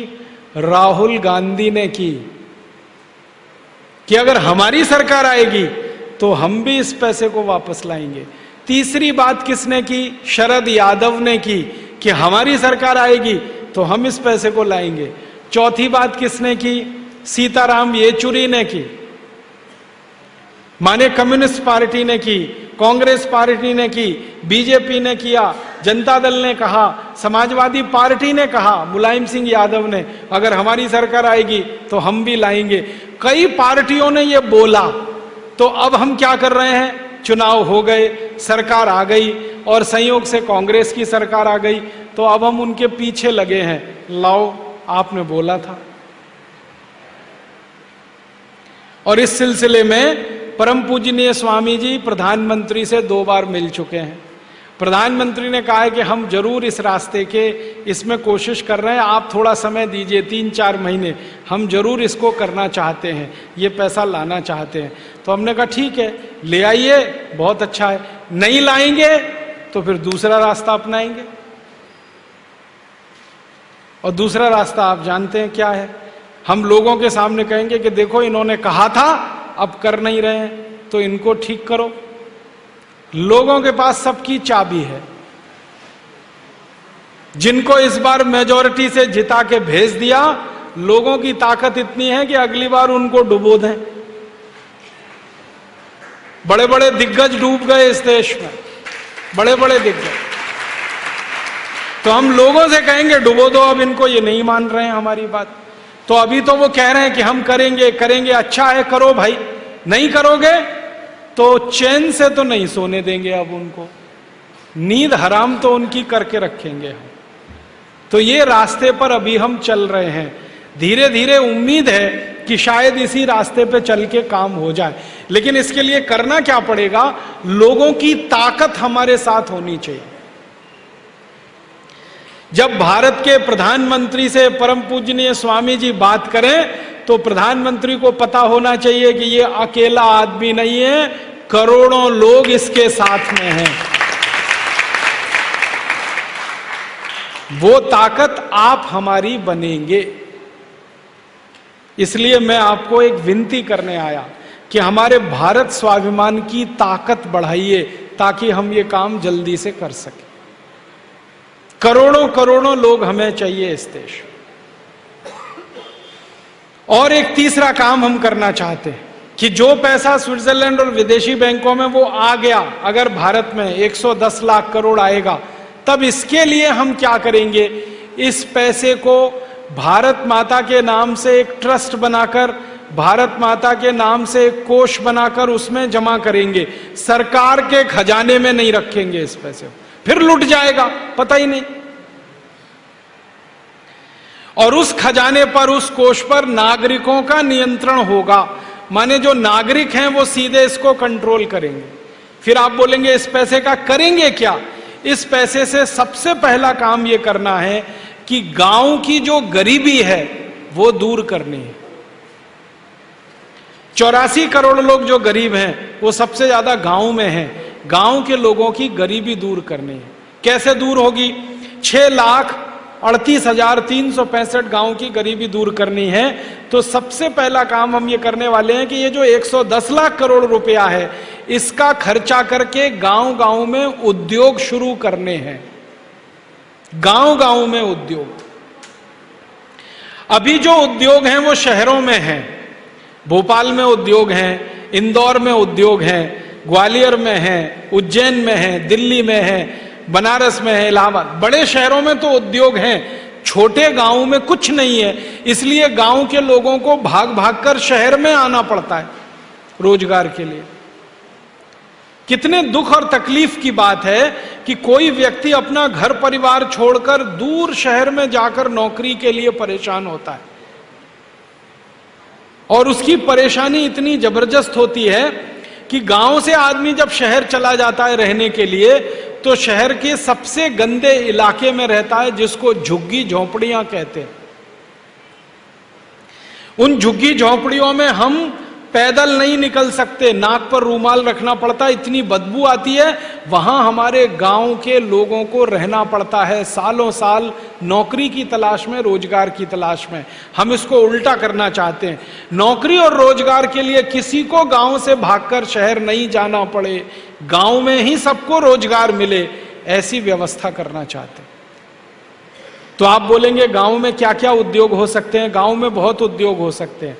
जैसे मैं नाम के लिए बताऊं, गेहूं पैदा होता है गांव में कि शहर में? गांव में। गेहूं पैदा होता है तो उस गेहूं का आटा भी बन सकता है गांव में, नहीं बन सकता?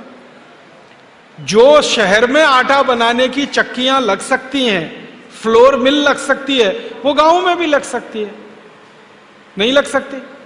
बिजली की व्यवस्था अगर गांव में हो जाए तो गेहूं से आटा बनाने का काम गांव में ही हो सकता है।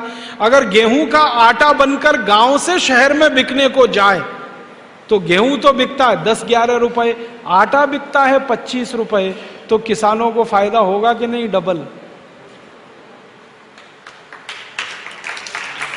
तो हम किसानों को क्या समझाना चाहते हैं? गेहूं पैदा करो, गेहूं मत बेचो, आटा बेचो, क्योंकि गेहूं बेचने में लाभ नहीं है, आटा बेचने में लाभ है। ऐसे ही दूध कहां होता है? गांव में। जानवर सबके पास गांव में। तो हम किसानों को कहना चाहते हैं कि दूध बेचना है तो दूध मत बेचो, दूध के सामान बना के बेचो।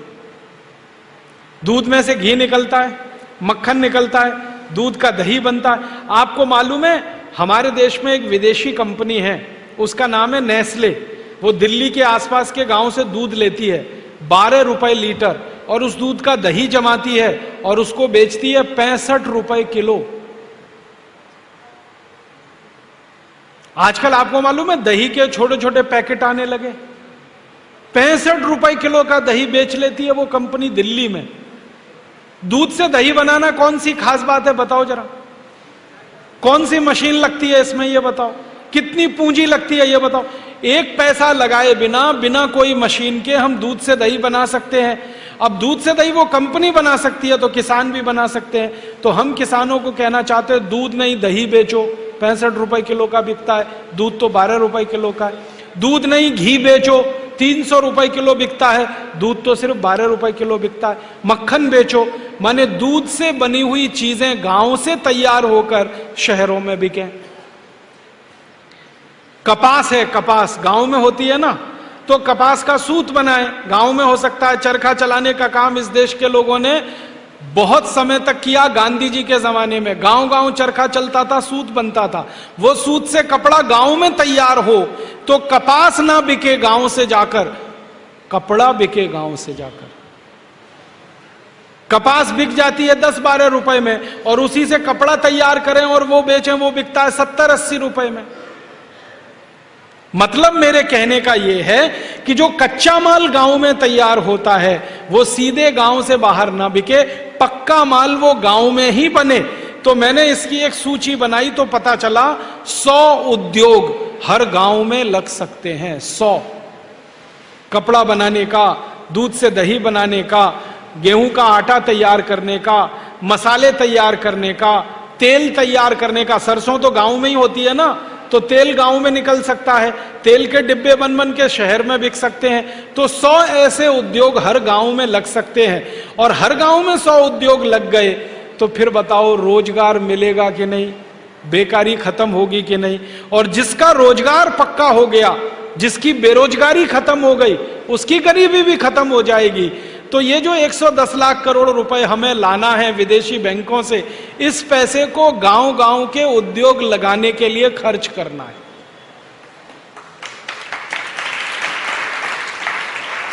और कहां खर्च करना है? हमारे गांव में बिजली नहीं है, तो मैंने हिसाब निकाला 4 लाख गांव को बिजली चाहिए। 4 लाख गांव को बिजली चाहिए तो बिजली कितनी लगेगी? तो मैंने हिसाब निकाला करीब 50 से 60 हजार मेगावाट बिजली लगेगी। अब 50 से 60 हजार मेगावाट बिजली लगेगी तो ये कहां से आएगी? इसके लिए बिजली घर लगेंगे। एक बिजली घर अगर हम बनाते हैं 1 मेगावाट का तो उसमें 4 करोड़ रुपए खर्च होते हैं। इसको सुनना ध्यान से। एक बिजली घर हम बनाते हैं 1 मेगावाट का तो 4 करोड़ खर्च होते हैं। 60 हजार मेगावाट के लिए बिजली घर लगाएं, 2.5 लाख करोड़ खर्च होगा। तो 2.5 लाख करोड़ माने 110 लाख करोड़ की हमें बिजली की व्यवस्था हो। एक गांव, एक भी गांव ऐसा नहीं बचेगा जहां बल्ब ना हो और पंखा ना हो। तो बिजली भी हो सकती है, उद्योग भी लग सकते हैं। फिर शिक्षा की बात करें, स्कूल खोलने हो, कॉलेज खोलने हो, इंजीनियरिंग कॉलेज खोलने हो, मेडिकल कॉलेज खोलने हो, वो भी गांव गांव में संभव। सड़क बनानी हो, हॉस्पिटल बनाने हो, डॉक्टर हमें रखने हो, हमें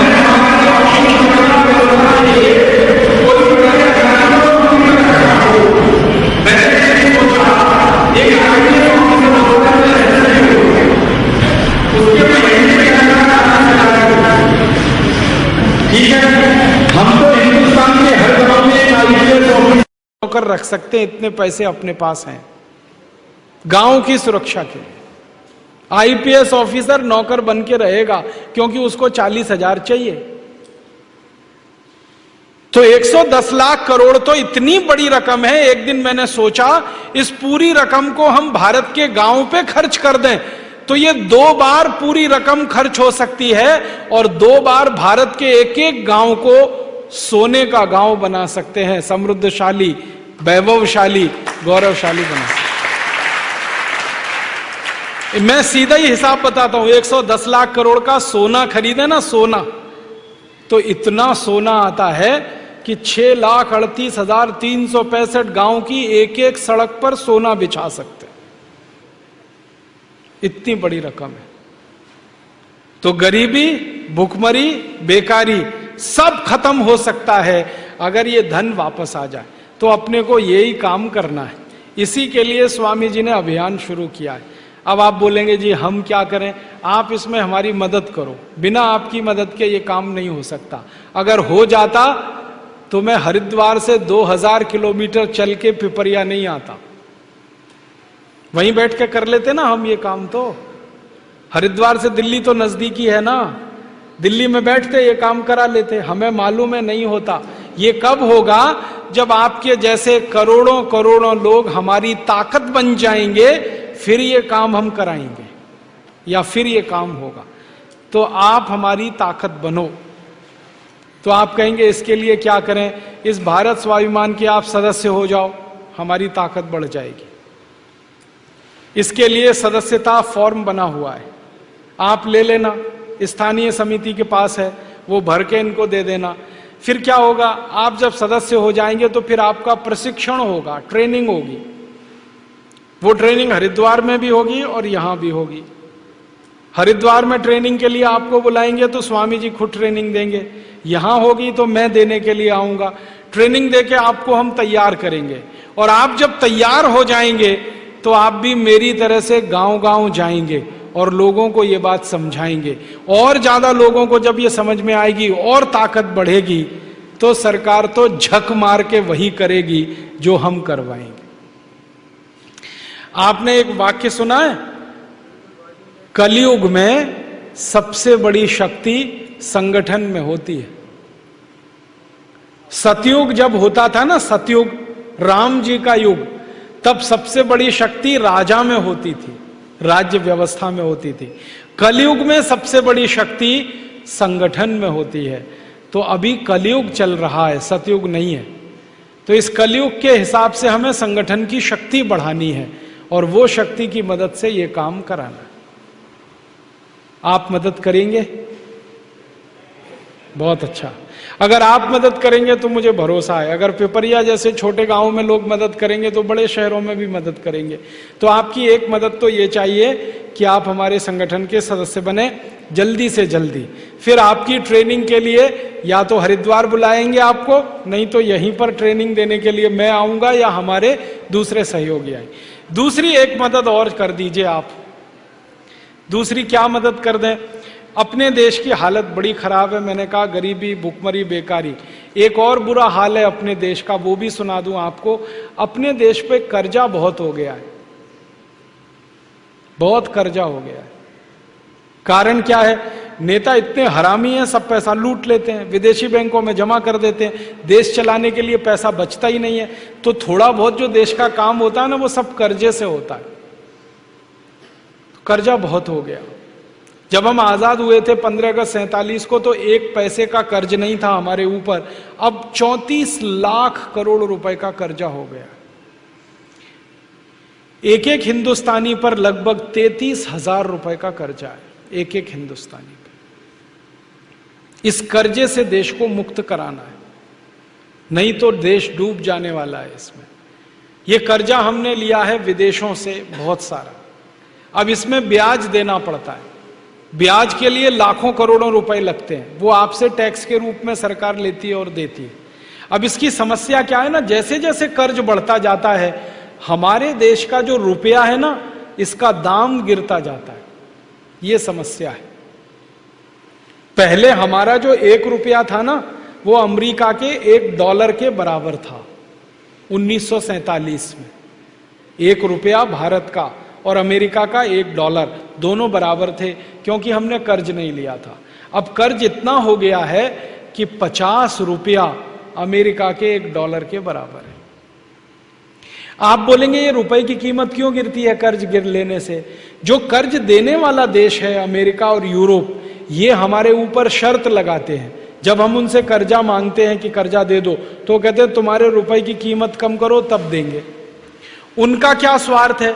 उनका स्वार्थ ये है कि वो कर्जे में हमको $1 देते हैं, तो 1 रुपया $1 के बराबर है। जब कीमत गिर जाती है तो 50 रुपया हो जाता है, तो बदले में हमें उनको 50 रुपया देना पड़ता है, इसलिए उनको रकम ज्यादा मिलती है, इसलिए उनका स्वार्थ है। तो वो रुपए की कीमत गिराते हैं, तो कीमत बहुत गिर गई है, 50 रुपया $1 हो गई है। अब इसमें बड़ा नुकसान हो रहा है देश को। नुकसान क्या हो रहा है? हम अमेरिका को कोई माल बेचें तो सस्ता बिकता है, हम अमेरिका से कोई माल खरीदें महंगा पड़ता है। उनको तो $1 का माल है जो भारत को बेचते हैं, हमारे लिए वो 50 रुपए का बैठता है, तो हम सस्ता बेचते हैं महंगा खरीदते हैं। इसमें व्यापार घाटा होता है, घाटे की पूर्ति के लिए फिर कर्ज लेना पड़ता है, इस चक्कर में हम फंस गए। तो इसमें आप और एक मदद कर दो देश की। आप बोलोगे जी क्या मदद करें? आप ऐसे सोचो कि अपने घर पे कर्ज हो जाए तो क्या करते हैं? हमारा घर कर्जे में डूब गया, अब क्या करेंगे?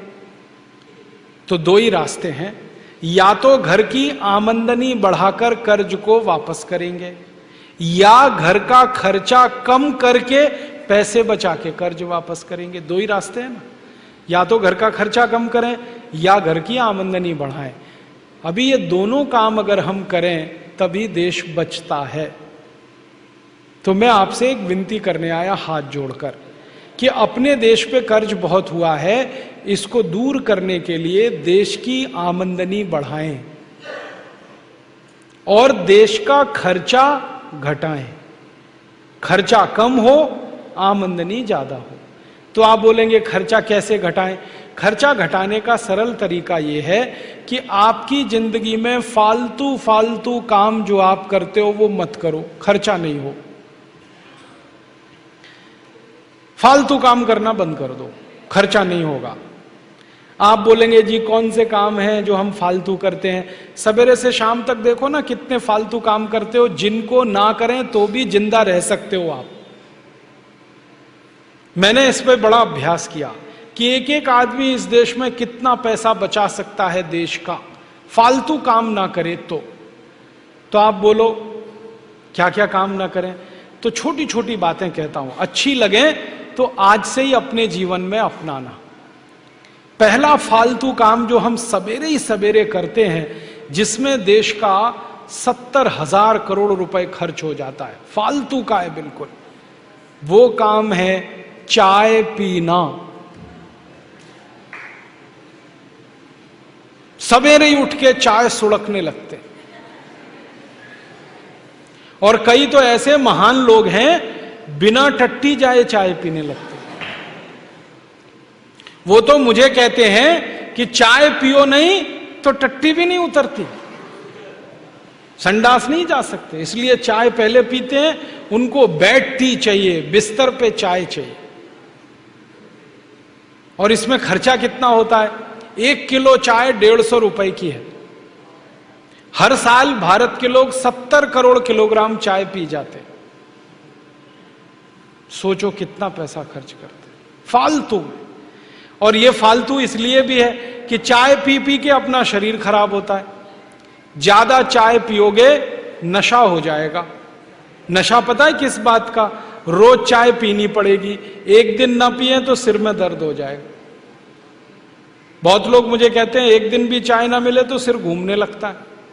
तो ऐसा नशा किस काम का? और दूसरी समस्या, चाय पियो तो पेट खराब। चाय से पेट खराब पता है कैसे होता है? चाय में कुछ केमिकल हैं। एक केमिकल है उसका नाम है कैफीन, दूसरा है निकोटिन, तीसरा है टैनिन। ऐसे 18-20 केमिकल हैं चाय में। ये सब पेट में जाके अम्लता बढ़ाते हैं। अम्लता समझते हैं? एसिडिटी। पेट में वैसे ही गैस एसिड बनता है, अम्ल बनता है, चाय पियो तो और ज्यादा बनता है। और पेट में जब अम्ल ज्यादा बनने लगता है तो वो खून में चला जाता है। खून की अम्लता जब बढ़ती है तो 80 रोग आते हैं शरीर में। घुटने दुखना, कमर दुखना, कंधा दुखना, जोड़ों में दर्द होना, हृदयघात होना, हार्ट अटैक होना, फिर कई बार ब्रेन हेमरेज होना। खराब से खराब रोग शरीर के खून की अम्लता बढ़ने के बाद ही आते हैं। और ये अम्लता सबसे ज्यादा चाय से बढ़ती है। तो क्यों फालतू में पीना? मत पियो। आदमी को छोड़कर कोई चाय नहीं पीता। मैंने बहुत बार कुत्ते को पिला के देखा, नहीं पीता। गाय को पिलाया, नहीं पीती। भैंस को पिलाया, वो भी नहीं पीती। कोई जानवर चाय नहीं पीता, पक्षी भी नहीं पीते। दूध पीते हैं, दही खा लेंगे, पानी पी लेंगे, चाय नहीं पीता कोई। ये मनुष्य मूर्ख है जो पीता रहता है। अकेला नहीं पीता, हर घर में आने वाले को पिलाता है, तू भी पी। अपनी आंतें जलाते हैं, पेट जलाते हैं, पैसा बर्बाद करते हैं, स्वास्थ्य खराब होता है। चाय पीने वालों को भूख नहीं लगती। जिनको भूख नहीं लगेगी शरीर मजबूत नहीं होगा, कमजोर होगा, कमजोर होगा तो बीमारियां। इसलिए मत पियो। आप चाय छोड़ दो, सारा देश चाय छोड़ दे, 70,000 करोड़ रुपए देश के बचते हैं। तो आप छोड़ दो। कोई भी भारत के महापुरुष ने चाय नहीं पी कभी भी। महात्मा गांधी, सरदार पटेल, सुभाष चंद्र बोस, चंद्रशेखर आजाद, शहीद भगत सिंह, ऊधम सिंह, किसी ने चाय नहीं पी। आप क्यों पी रहे हो? बंद करो। तो आप बोलोगे फिर क्या पिए चाय की जगह? मैं आपको बताता हूं, दूध पियो। आप बोलेंगे जी दूध पीने से क्या लाभ है? 2 लाभ हैं। चाय बिकना अगर कम हो जाए, दूध बिकना बढ़ जाए, तो दूध बिकेगा तो जानवर ज्यादा पालने पड़ेंगे, तो मुनाफा सब किसानों को मिलने लगेगा। और चाय का मुनाफा मिलता है ज्यादा से ज्यादा विदेशी कंपनियों को। हमारे देश में जो चाय बिक रही है ना, वो सबसे ज्यादा बेचने वाली कंपनी है ब्रुक बॉन्ड, एक है लिप्टन, एक है टी सिटी, एक है आईटीसी। ये सब विदेशी कंपनियां। तो ज्यादा चाय बिकती है तो मुनाफा विदेशियों को मिलता है, ज्यादा दूध बिकेगा मुनाफा किसानों को मिलेगा। तो क्या अच्छा है? दूध बिके तो दूध पियो, चाय बंद करो। ठीक है? अब कुछ लोग कहते हैं चाय की तलब लगे तो क्या करें? उसका रास्ता मैं बताता हूं आपको, बहुत अच्छा रास्ता। पानी ले लो, खूब गर्म करो उसको, पानी को, उसमें तुलसी की पत्ती डाल दो, अदरक डाल दो, काली मिर्च डाल दो, दालचीनी डाल दो, थोड़ा गुड़ डाल दो, खूब उबाल लो और चाय की तरह से पी लो। काढ़ा बना के पी लो। आप बोलेंगे इतना सब कौन करेगा? तो खाली पानी को खूब गर्म करो, नींबू निचोड़ दो, गुड़ डाल दो, चाय की तरह से पी लो। और ये भी नहीं कर सकते तो खूब पानी को गर्म करो और चाय की तरह से पी लो। बहुत फायदा है। पता है क्या फायदा है? खूब गर्म पानी जब हम पीते हैं तो शरीर के अंदर चाय का जितना जहर जमा है वो सब पेशाब के रास्ते निकल जाएगा, शरीर शुद्ध हो जाएगा। चाय छोड़ दो, ठीक है? बच्चे लोग तो छोड़ देंगे पक्का, और अपने मम्मी पापा की भी छुड़ा दो। आप बोलोगे तो माता पिता भी मानेंगे। और उनको बोलो दूध पियो। एक दिन मैंने हिसाब निकाला था, 70,000 करोड़ की हम चाय पी जाते हैं, 70,000 करोड़ का दूध पीने लगे तो 20 करोड़ गाय लगेगी, तब इतना दूध होगा। 20 करोड़। और 20 करोड़ गाय आ गई मान लो, तो हर गाय साल में एक बार तो बच्चा देती है, तो इस देश में कितने करोड़ बैल हो जाएंगे? और इतने करोड़ बैल हो जाएंगे तो वो खेत में खेती के लिए काम आएंगे, तो ट्रैक्टर सब बंद हो जाएंगे। ट्रैक्टर बंद हुए तो ट्रैक्टर बेचने वाली कंपनियां भाग जाएंगी सब यहां से, डीजल का खर्चा भी बचेगा, ट्रैक्टर का पैसा भी बचेगा। और सबसे बड़ा लाभ होगा, गाय बढ़ेगी, बैल बढ़ेंगे तो गोबर भी मिलेगा, और इतना गोबर मिलेगा कि हर खेत में गोबर का ही खाद डलेगा, तो यूरिया डीएपी सब बंद हो जाएगा। और यूरिया डीएपी बंद हुआ तो 4,80,000 करोड़ का खर्चा किसानों का और बचेगा। मेरा सारा ध्यान इस बात पर है, खर्चा कम करो, देश का खर्चा बचाओ, आमदनी बढ़ेगी अपने आप। आप जानते हैं जिस घर का खर्चा कम होता है आमदनी अपने आप बढ़ जाती है उसकी, क्योंकि जो बचत है वही आमदनी हो जाती है। बात समझ में आ रही है? पिएंगे दूध कल से पक्का?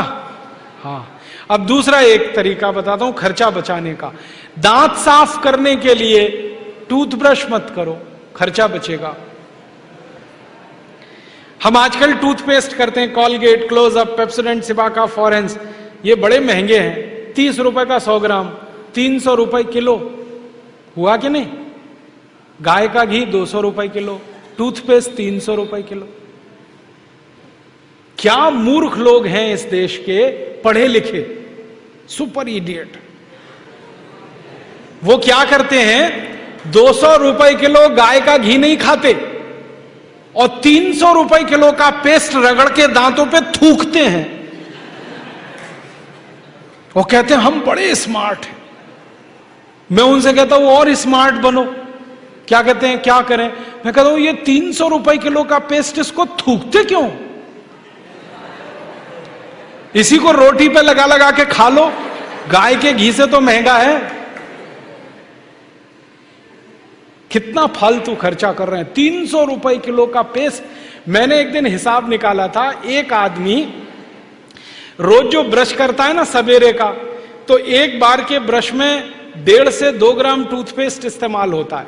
तो अगर वो आदमी 60 साल तक, अपनी जिंदगी के 60 साल तक ब्रश करता रहे, तो एक आदमी का टूथपेस्ट का खर्चा 1,40,000 रुपए आता है 60 साल तक। एक पेस्ट आता है 100 ग्राम 30 रुपए का, जिंदगी में वो जितने पेस्ट इस्तेमाल करेगा 60 साल में, उसका हिसाब जोड़ा 1,40,000 के आसपास खर्चा। क्या फालतू खर्चा है, बंद करो ये, इसकी कोई जरूरत नहीं है। ब्रश को पेस्ट लगा के रगड़ने की कोई जरूरत नहीं है। फोकट का काम करो, दातुन करो, दातुन, नीम की दातुन, बबूल की दातुन, पाकड़ की दातुन, करंज की दातुन, अमरूद की भी दातुन होती है, आम की भी दातुन होती है, बबूल की दातुन, 12 तरह के पेड़ हैं, उनकी दातुन करो, tax free, cost free, side effect कुछ नहीं है, एक्सपायरी डेट कुछ नहीं है, फोकट में मिलती है कि नहीं? एक एक दातुन तोड़ लो और दातुन तोड़ के 7 दिन तक चलाओ उसको। मैं तो एक दातुन 7 दिन कर लेता हूं। कैसे? दातुन किया, चबाया, आगे का हिस्सा काट दिया, फिर पानी में डाल के रखा, दूसरे दिन फिर कर लिया, ऐसे 7 दिन चलती है। एक बार क्या हुआ, एक आईआईटी का लड़का मुझे पूछता है, बहुत इंटेलिजेंट होते हैं आईआईटी वाले, में भाषण दे रहा था, कहने लगा क्या मूर्खता की काम करते हैं आप, एक दातुन को 7 दिन करते हैं। मैंने कहा भाई तू ये बता, एक टूथब्रश को कितने दिन करता है? उसने कहा मैं तो साल भर तक करता हूं। मैंने कहा तू महामूर्ख है, मैं तो 7 दिन में बदल देता हूं, तू साल भर एक ही ब्रश को रगड़ता रहता है। बंद करो ये ब्रश। और ये ब्रश की मुश्किल पता है क्या है? टूथब्रश होता है ना प्लास्टिक के, उसमें ब्रसल्स होते हैं, उनको जब हम रगड़ते हैं ना तो मसूड़ों पर उसका घर्षण होता है, मसूड़े सब छिल जाते हैं, कमजोर हो जाते हैं। जिनके मसूड़े कमजोर होते हैं उनके दांत कमजोर हो जाते हैं, जिनके दांत कमजोर हैं उनकी जिंदगी में कोई आनंद नहीं है।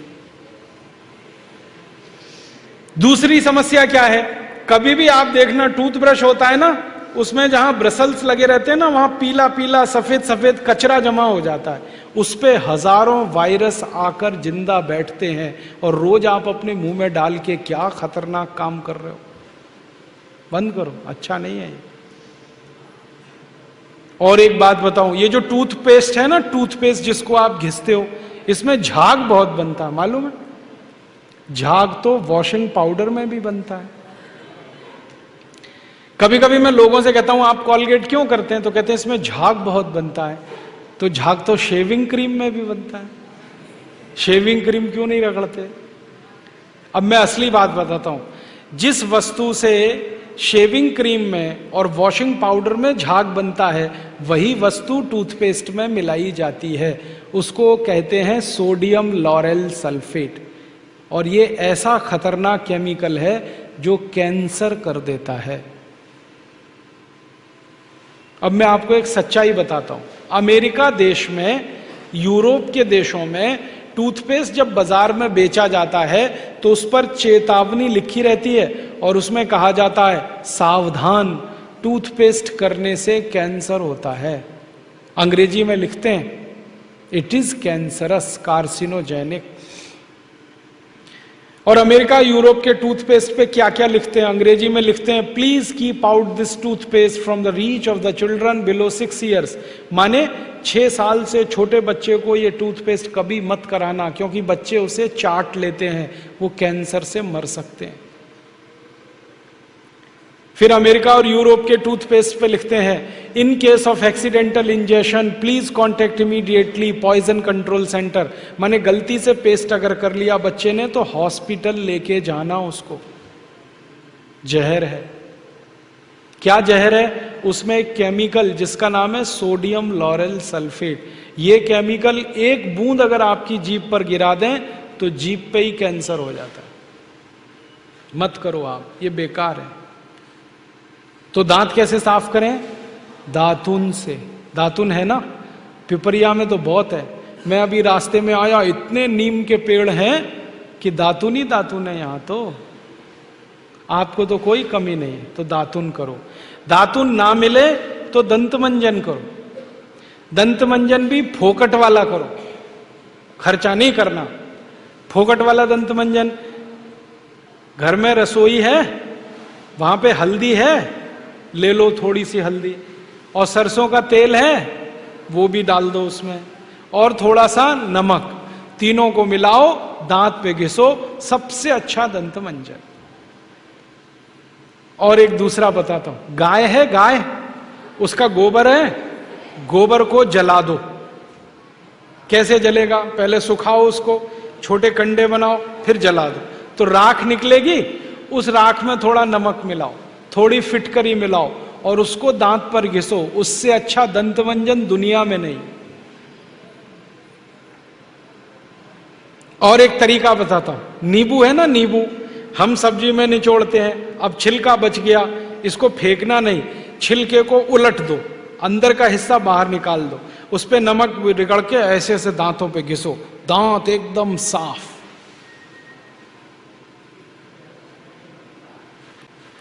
और एक दो बात बताता हूं, जिनके दांत पीले हो गए, आम का पेड़ देखा, उसका पत्ता तोड़ लो, आम के पेड़ के पत्ते को चबाओ थोड़ी देर, चबाने के बाद वो चटनी जैसा होगा, लुगदी बनेगी, उसको दांतों पे रगड़ दो, दांत एकदम किटकिट करने लगते हैं, एकदम साफ। ये सब फोकट का इलाज है कि नहीं?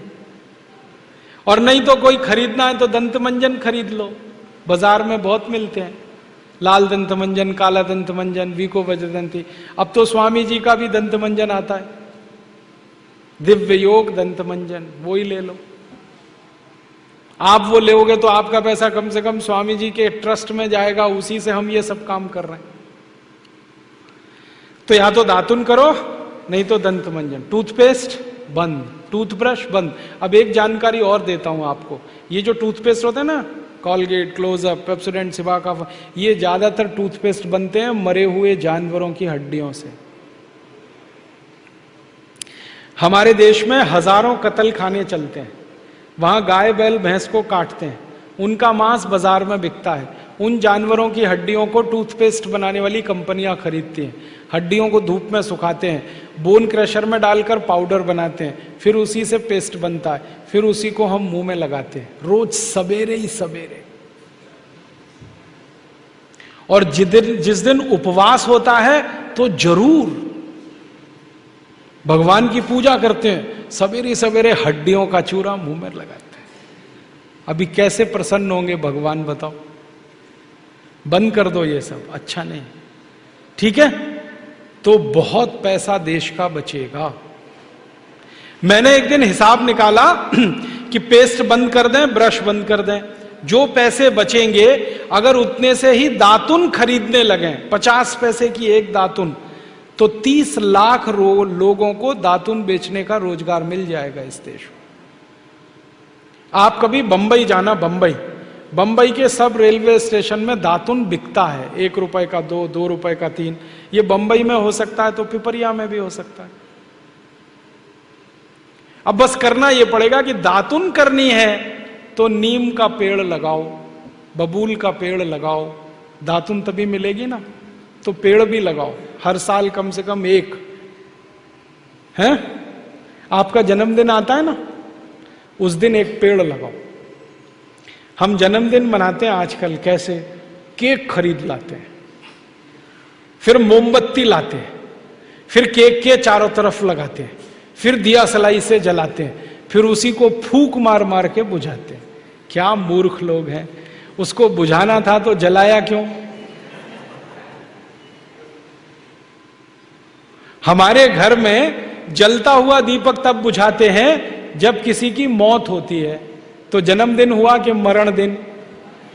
तो मत मनाओ। तो कैसे मनाएं जन्मदिन? एक पेड़ लगाओ उस दिन। और मैं तो ये कहूंगा जितने जन्मदिन हो गए ना उतने पेड़ लगाओ। मान लीजिए 14 साल पूरे हो गए तो 14 पेड़ लगा दो। कहां लगाएंगे? घर के सामने लगा दो, घर में जगह नहीं तो पड़ोसी के घर में लगा दो, दोस्ती हो जाएगी। और पेड़ तो रहेगा जिंदगी भर, आप तो चले जाओगे। नीम का पेड़ अगर लगाया तो 500 साल जिंदा रहता है, आप तो 100 साल में ही मर जाओगे, वो पेड़ तो 500 साल रहेगा। और एक पेड़ आपने लगा दिया, हजारों रुपए की ऑक्सीजन देता। ऑक्सीजन ही हमें चाहिए, वो पेड़ से ही आती है। तो हर दिन, हर जन्मदिन पर पेड़ लगाएं, ऐसे जन्मदिन मनाएं। ठीक है? और एक दो काम करना, फालतू का खर्चा बंद। साबुन मत खरीदो, बहुत फालतू खर्चा। एक साबुन 15 रुपए का 100 ग्राम आता है, 150 रुपए किलो। 150 रुपए किलो तो काजू आता है, काजू खा लो तो अच्छा है। तो आप बोलोगे नहाएं कैसे? फोकट में नहाओ ना, बिना साबुन के। बिना साबुन के कैसे नहाते मालूम है? घर में तौलिया है, तौलिया, उसको पानी में भिगो लो, निचोड़ो और खूब कस के रगड़ो और पानी से नहा लो, कोई खर्चा नहीं। फिर आप कहेंगे पसीने की बदबू आती है, उसके लिए दूसरा रास्ता बताता हूं। नींबू का छिलका है ना, जिसका रस निकाल दिया, उसको उल्टा करके खूब रगड़ो शरीर में, पानी से नहा लो, एकदम खुशबू आती है। और नहाने का एक तरीका बताता हूं। अपने देश में एक महाशिवरात्रि त्योहार आता है, शंकर जी को उस दिन स्नान कराते हैं। किससे? दूध से कि लाइफ बॉय से? पता है शंकर जी लक्स लगाते हैं? नहीं ना, शंकर जी दूध से नहाते हैं। क्यों? सोचा कभी क्यों? मैंने सोचा ये शंकर जी दूध से क्यों नहाते हैं? भक्त लोग साबुन से नहाते हैं, भगवान जी को दूध से नहलाते हैं। दूध से इसलिए नहाते हैं कि दूध सबसे अच्छे तरीके से शरीर का मैल निकालता है। दूध को हम लोग विज्ञान की भाषा में कहते हैं बेस्ट क्वालिटी क्लिंजिंग एजेंट, सफाई करने वाला। आप एक दिन ऐसा करना, दूध लेना थोड़ा कच्चा, उसको चेहरे में लगाना, फिर रुई से चेहरे को पोंछना, रुई एकदम काली काली हो जाए। कैसे? आपने दूध लगाया, गंदगी सब बाहर आ गई, रुई से पोंछा, रुई पे आ गई। माने गंदगी निकालने का काम दूध करता है। तो शरीर में भी दूध लगाएं, गंदगी निकल जाएगी। समझ में आया? अपने भारत में किसी बुजुर्ग के पांव छुओ तो क्या कहते हैं? दूधो नहाओ। कभी किसी ने यह कहा लक्स लगाओ पूतों फलो? कहा किसी ने? नहीं, सब लोग कहते हैं दूधो नहाओ। तो मान तो लो उनकी बात, दूध से नहाओ। आप बोलेंगे बड़ा खर्चा होगा, साबुन से कम खर्चा होता है दूध से नहाने में। मैं बहुत बार नहा के देखा, 2-3 चम्मच दूध लगता है, उसको शरीर में मालिश कर लो तेल की तरह से, फिर पानी से नहा लो, गंदगी सब निकल जाती है। और दूध से नहाओ ना तो त्वचा एकदम मुलायम रहती है, सॉफ्ट रहती है। और जिनकी त्वचा मुलायम है, नरम है, उनको कभी फेयर एंड लवली नहीं लगानी पड़ती, तो उसका भी खर्चा बचेगा। ठीक है, नहाओगे दूध से। अब दूध से नहाएंगे तो दूध की बिक्री बढ़ेगी कि घटेगी? तो पैसा किसानों को मिलेगा, तो जानवर पलेंगे, तो देश का विकास का काम होगा। समझ गए? नहीं तो चने के आटे से नहाओ, बेसन से। थोड़ा बेसन ले लो, दूध मिला लो, पेस्ट बनेगा, शरीर में रगड़ के नहा लो। नहीं तो एक मुल्तानी मिट्टी आती है, मालूम है?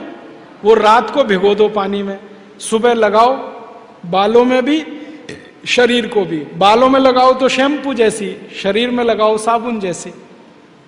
10 रुपए किलो में आती है मुल्तानी मिट्टी। ये सब नहाने के तरीके हैं। ठीक है, पैसा बचाएंगे। और 1-2 काम करो तो पैसा बचेगा। कभी भी फालतू में क्रीम, पाउडर, लिपस्टिक मत लगाओ, बहुत खर्चा होता है। बहुत लोग लगाते हैं लिपस्टिक, नेल पॉलिश। क्यों? कहते हैं स्मार्ट आ जाते, स्मार्टनेस आती है। क्रीम, पाउडर, लिपस्टिक से कोई स्मार्ट नहीं बनता। अपने कर्म से, अपने स्वभाव से और अपने गुणों से स्मार्ट बनते हैं।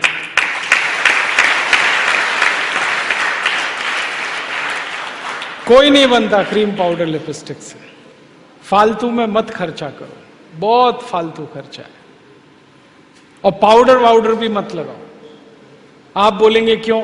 हम जब पाउडर लगाते हैं ना तो शरीर के छोटे छोटे रोम छिद्र हैं, पसीना निकालने वाले, वो सब बंद हो जाते हैं, पाउडर भर जाता है उनमें, फिर बीमारी शुरू हो जाएगी। जो ज्यादा पाउडर लगाएंगे कील मुहासे भी उनको ही आते हैं, क्योंकि कील मुहासे का कचरा निकलने के लिए जो छिद्र हैं वो बंद हो जाते हैं। मत लगाओ। तो फालतू खर्चा नहीं करना। अपने को सवेरे से शाम तक ये देखना कहां कहां खर्चा बचा सकते हैं।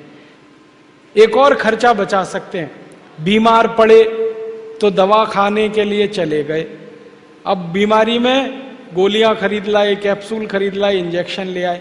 मेरा ये कहना है कि बीमार पड़ो तो रसोई घर की दवा कर लो, खर्चा नहीं है ज्यादा। सर्दी जुकाम हुआ तो अपने रसोई घर में हल्दी है, हल्दी को दूध में खूब गर्म करके पी लो, सर्दी जुकाम ठीक। खांसी हो गई तो अपने रसोई घर में अदरक है, अदरक का रस निकालो, थोड़ा गुड़ मिला के या शहद मिला के गर्म करके पी लो, खांसी ठीक हो गई। ज्यादा खांसी हो गई तो तुलसी का रस निकाल दो, अदरक का रस निकाल लो, शहद मिला के पी लो। बुखार बहुत आ गया तो दालचीनी का पाउडर और तुलसी ले लो, खूब उबाल के काढ़ा बना के उसे पी लो। एक भी बीमारी के लिए दवा खाने की जरूरत नहीं। पेट खराब हो गया, दस्त बहुत हो रहे हैं तो जीरा ले लो और फंकी मारो, चबा के खाओ, दस्त एकदम बंद हो जाते हैं। कच्चा दूध ले लो, नींबू निचोड़ के पी लो, एक ही बार में दस्त बंद हो जाते हैं। सब बीमारियों का इलाज रसोई घर में है, एक भी खर्चा करने की जरूरत नहीं है। अपने जो दादा दादी हैं, नाना नानी है, सबको मालूम है, लेकिन हम उनसे पूछते नहीं हैं। डॉक्टर से पूछने के लिए जाते हैं, पैसे भी देते हैं डॉक्टर को, खर्चा भी करते हैं। दादा दादी से पूछ लो, नाना नानी से पूछ लो, सबको मालूम है ये इलाज।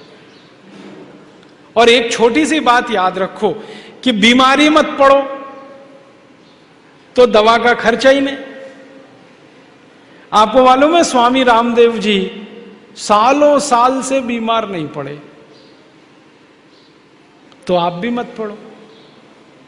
वो क्या करते हैं? रोज प्राणायाम करते हैं, योग करते हैं, आप भी कर लो, थोड़ी देर प्राणायाम कर लिया करो। सीखना है तो सिखाने वाले यहां योग शिक्षक हैं, प्राणायाम सीख लो थोड़ा, 15-20 मिनट भी अगर रोज कर लिया, आधा घंटे करें तो बहुत अच्छा है, 15-20 मिनट भी रोज कर लें तो बीमारी नहीं आती। बीमारी नहीं आएगी, दवा का खर्चा नहीं, दवा का खर्चा बचेगा तो देश का पैसा बचेगा। एक दिन हमने हिसाब निकाला, सब लोग बीमार पड़ना बंद करें तो 6 लाख करोड़ रुपए देश का बचता है। जिस घर पर कर्ज होता है ना, उसका एक एक पैसा बचाना चाहिए। देश पर कर्ज हो गया है, देश का पैसा बचाना चाहिए। और बीमार ना पड़े उसके लिए 4 मोटी मोटी बातें हमेशा याद रखना। मैं उनका पालन करता हूं, आप भी करना। योग प्राणायाम रोज करना। खाना खाने के बाद पानी नहीं पीना कभी भी, 1 घंटे बाद पीना, कभी बीमार नहीं पड़ोगे। क्योंकि हम जो खाना खाते हैं ना, उसका पाचन होना बहुत जरूरी है। खाने को पचाने के लिए पेट में अग्नि जलती है, उसको जठर अग्नि कहते हैं। खाना खाते ही वो जलना शुरू हो जाती है। हम गटागट पानी पी लेते हैं, वो अग्नि शांत हो जाती है, फिर खाना पचता नहीं, फिर खाना सड़ता है, और सड़ा हुआ खाना सैकड़ों बीमारियां पैदा करता है। इसलिए खाने के बाद पानी मत पियो 1 घंटे तक। और पानी को जब भी पियो तो घूट घूट भर के पियो, थोड़ा थोड़ा। क्यों? मुंह में लार बनती है ना, ये पानी में मिलके पेट में जानी चाहिए। मुंह की लार जो है ना, क्षारीय है, पेट में अम्ल बनता है। क्षार और अम्ल दोनों मिलें तो एक दूसरे को न्यूट्रल कर देते हैं। जिनका पेट न्यूट्रल होता है वो कभी बीमार नहीं पड़ते। इसलिए पानी घूट घूट पियो। तीसरा तक काम करो, कभी भी ठंडा पानी मत पियो। हमेशा पानी सादा या गुनगुना पानी पियो। फ्रिज का पानी मत पियो, क्योंकि ठंडा पानी पीते ही गड़बड़ होती है। हमारा पेट गर्म है, पानी हमने ठंडा पी लिया, अब पानी को गर्म करना पड़ता है पेट में। उसके लिए खून की जरूरत पड़ती है। सारे शरीर का खून पेट में आ जाता है तो शरीर के दूसरे अंगों को खून की कमी पड़ती है, उसके कारण शरीर के अंग खराब होते हैं। इसलिए ठंडा पानी मत पियो, सादा पानी पियो, मिट्टी के घड़े का पी सकते हैं। और आखिरी नियम है, सवेरे सवेरे सोकर उठो, सबसे पहले पानी पियो। मुंह धोने से पहले पानी पियो, संडास जाने से पहले, टॉयलेट जाने से पहले पानी पियो। पानी पिए के अगर आप टॉयलेट जाओगे, पेट एकदम से साफ होगा। और जिनका पेट एक बार सुबह साफ होता है वो बीमार नहीं पड़ते। आप जानवरों को देखो, जानवर जब खाना खाते हैं ना, कोई पानी नहीं पीता, हमेशा 3-4 घंटे के बाद पानी पीते हैं। चिड़िया भी दाना चुगती है सुबह सुबह, पानी पीती है 10-11 बजे। पक्षी और पशु सब पानी खाने के 2-3 घंटे बाद पीते हैं। और कोई पशु पक्षी ठंडा पानी नहीं पीता, बर्फ नहीं खाता, आइसक्रीम नहीं खाता। आप क्यों खा रहे हो? नहीं खाना, गला खराब होता है। फालतू खर्चा कम करो, पैसे बचा के स्वस्थ रहो। हम स्वस्थ रहेंगे, परिवार स्वस्थ रहेगा, देश स्वस्थ रहेगा, 6 लाख करोड़ रुपया बचेगा। और मैंने सवेरे से शाम तक का हिसाब बताया। चाय कॉफी बंद करें, टूथपेस्ट बंद करें, साबुन वगैरह विदेशी ना लगाएं, तो इसमें 2,32,000 करोड़ का खर्च बचता है। अब 6 लाख करोड़ दवा से बचा लें, 2,32,000 करोड़ इससे बचा लें, 3-4 साल में इतनी बचत हम कर सकते हैं कि कर्ज पूरा चुका सकते हैं। और कर्ज चुक गया तो रुपया और डॉलर बराबर हो जाएगा, 1 रुपया 1 डॉलर। फिर हम अमेरिका को 1 रुपए का माल बेचेंगे तो 1 डॉलर आएगा, 50 रुपए का नहीं बेचना पड़ेगा। हमारी आमदनी पूरे देश की रुपया डॉलर बराबर होते ही 50 गुनी आमदनी बढ़ जाएगी देश की, जिसको हम एक्सपोर्ट इनकम कहते हैं, निर्यात की आमदनी कहते हैं। और जिस देश की आमदनी 50 गुनी बढ़ जाए और जिस देश का खर्चा 50 गुना कम हो जाए, वो देश तो सोने की चिड़िया अपने आप हो जाएगा। बात समझ में आई? तो यही सब बातें कहकर मैं आपका आभार व्यक्त करता हूं, धन्यवाद देता हूं। आपने इतना सब धीरज और शांति से सुना। अगर ये बातें आप दूसरों को सुनाएंगे तो और भी आभारी रहूंगा। एक चलते चलते छोटी बात किसानों के लिए कहना चाहता हूं। अगर यहाँ कोई किसान भाई हैं, खेती करते हैं, तो उनसे मेरा निवेदन है कि वो भी खर्चा घटाएं, अपना खेती का खर्चा घटाएं। तो खर्चा कैसे घटेगा? यूरिया DAP डालना बंद कर दें, बहुत खर्चा घटेगा। और दवा छिड़कते हैं जो खेत में पेस्टिसाइड, वो बंद कर दें। तो आप बोलेंगे फिर क्या करें?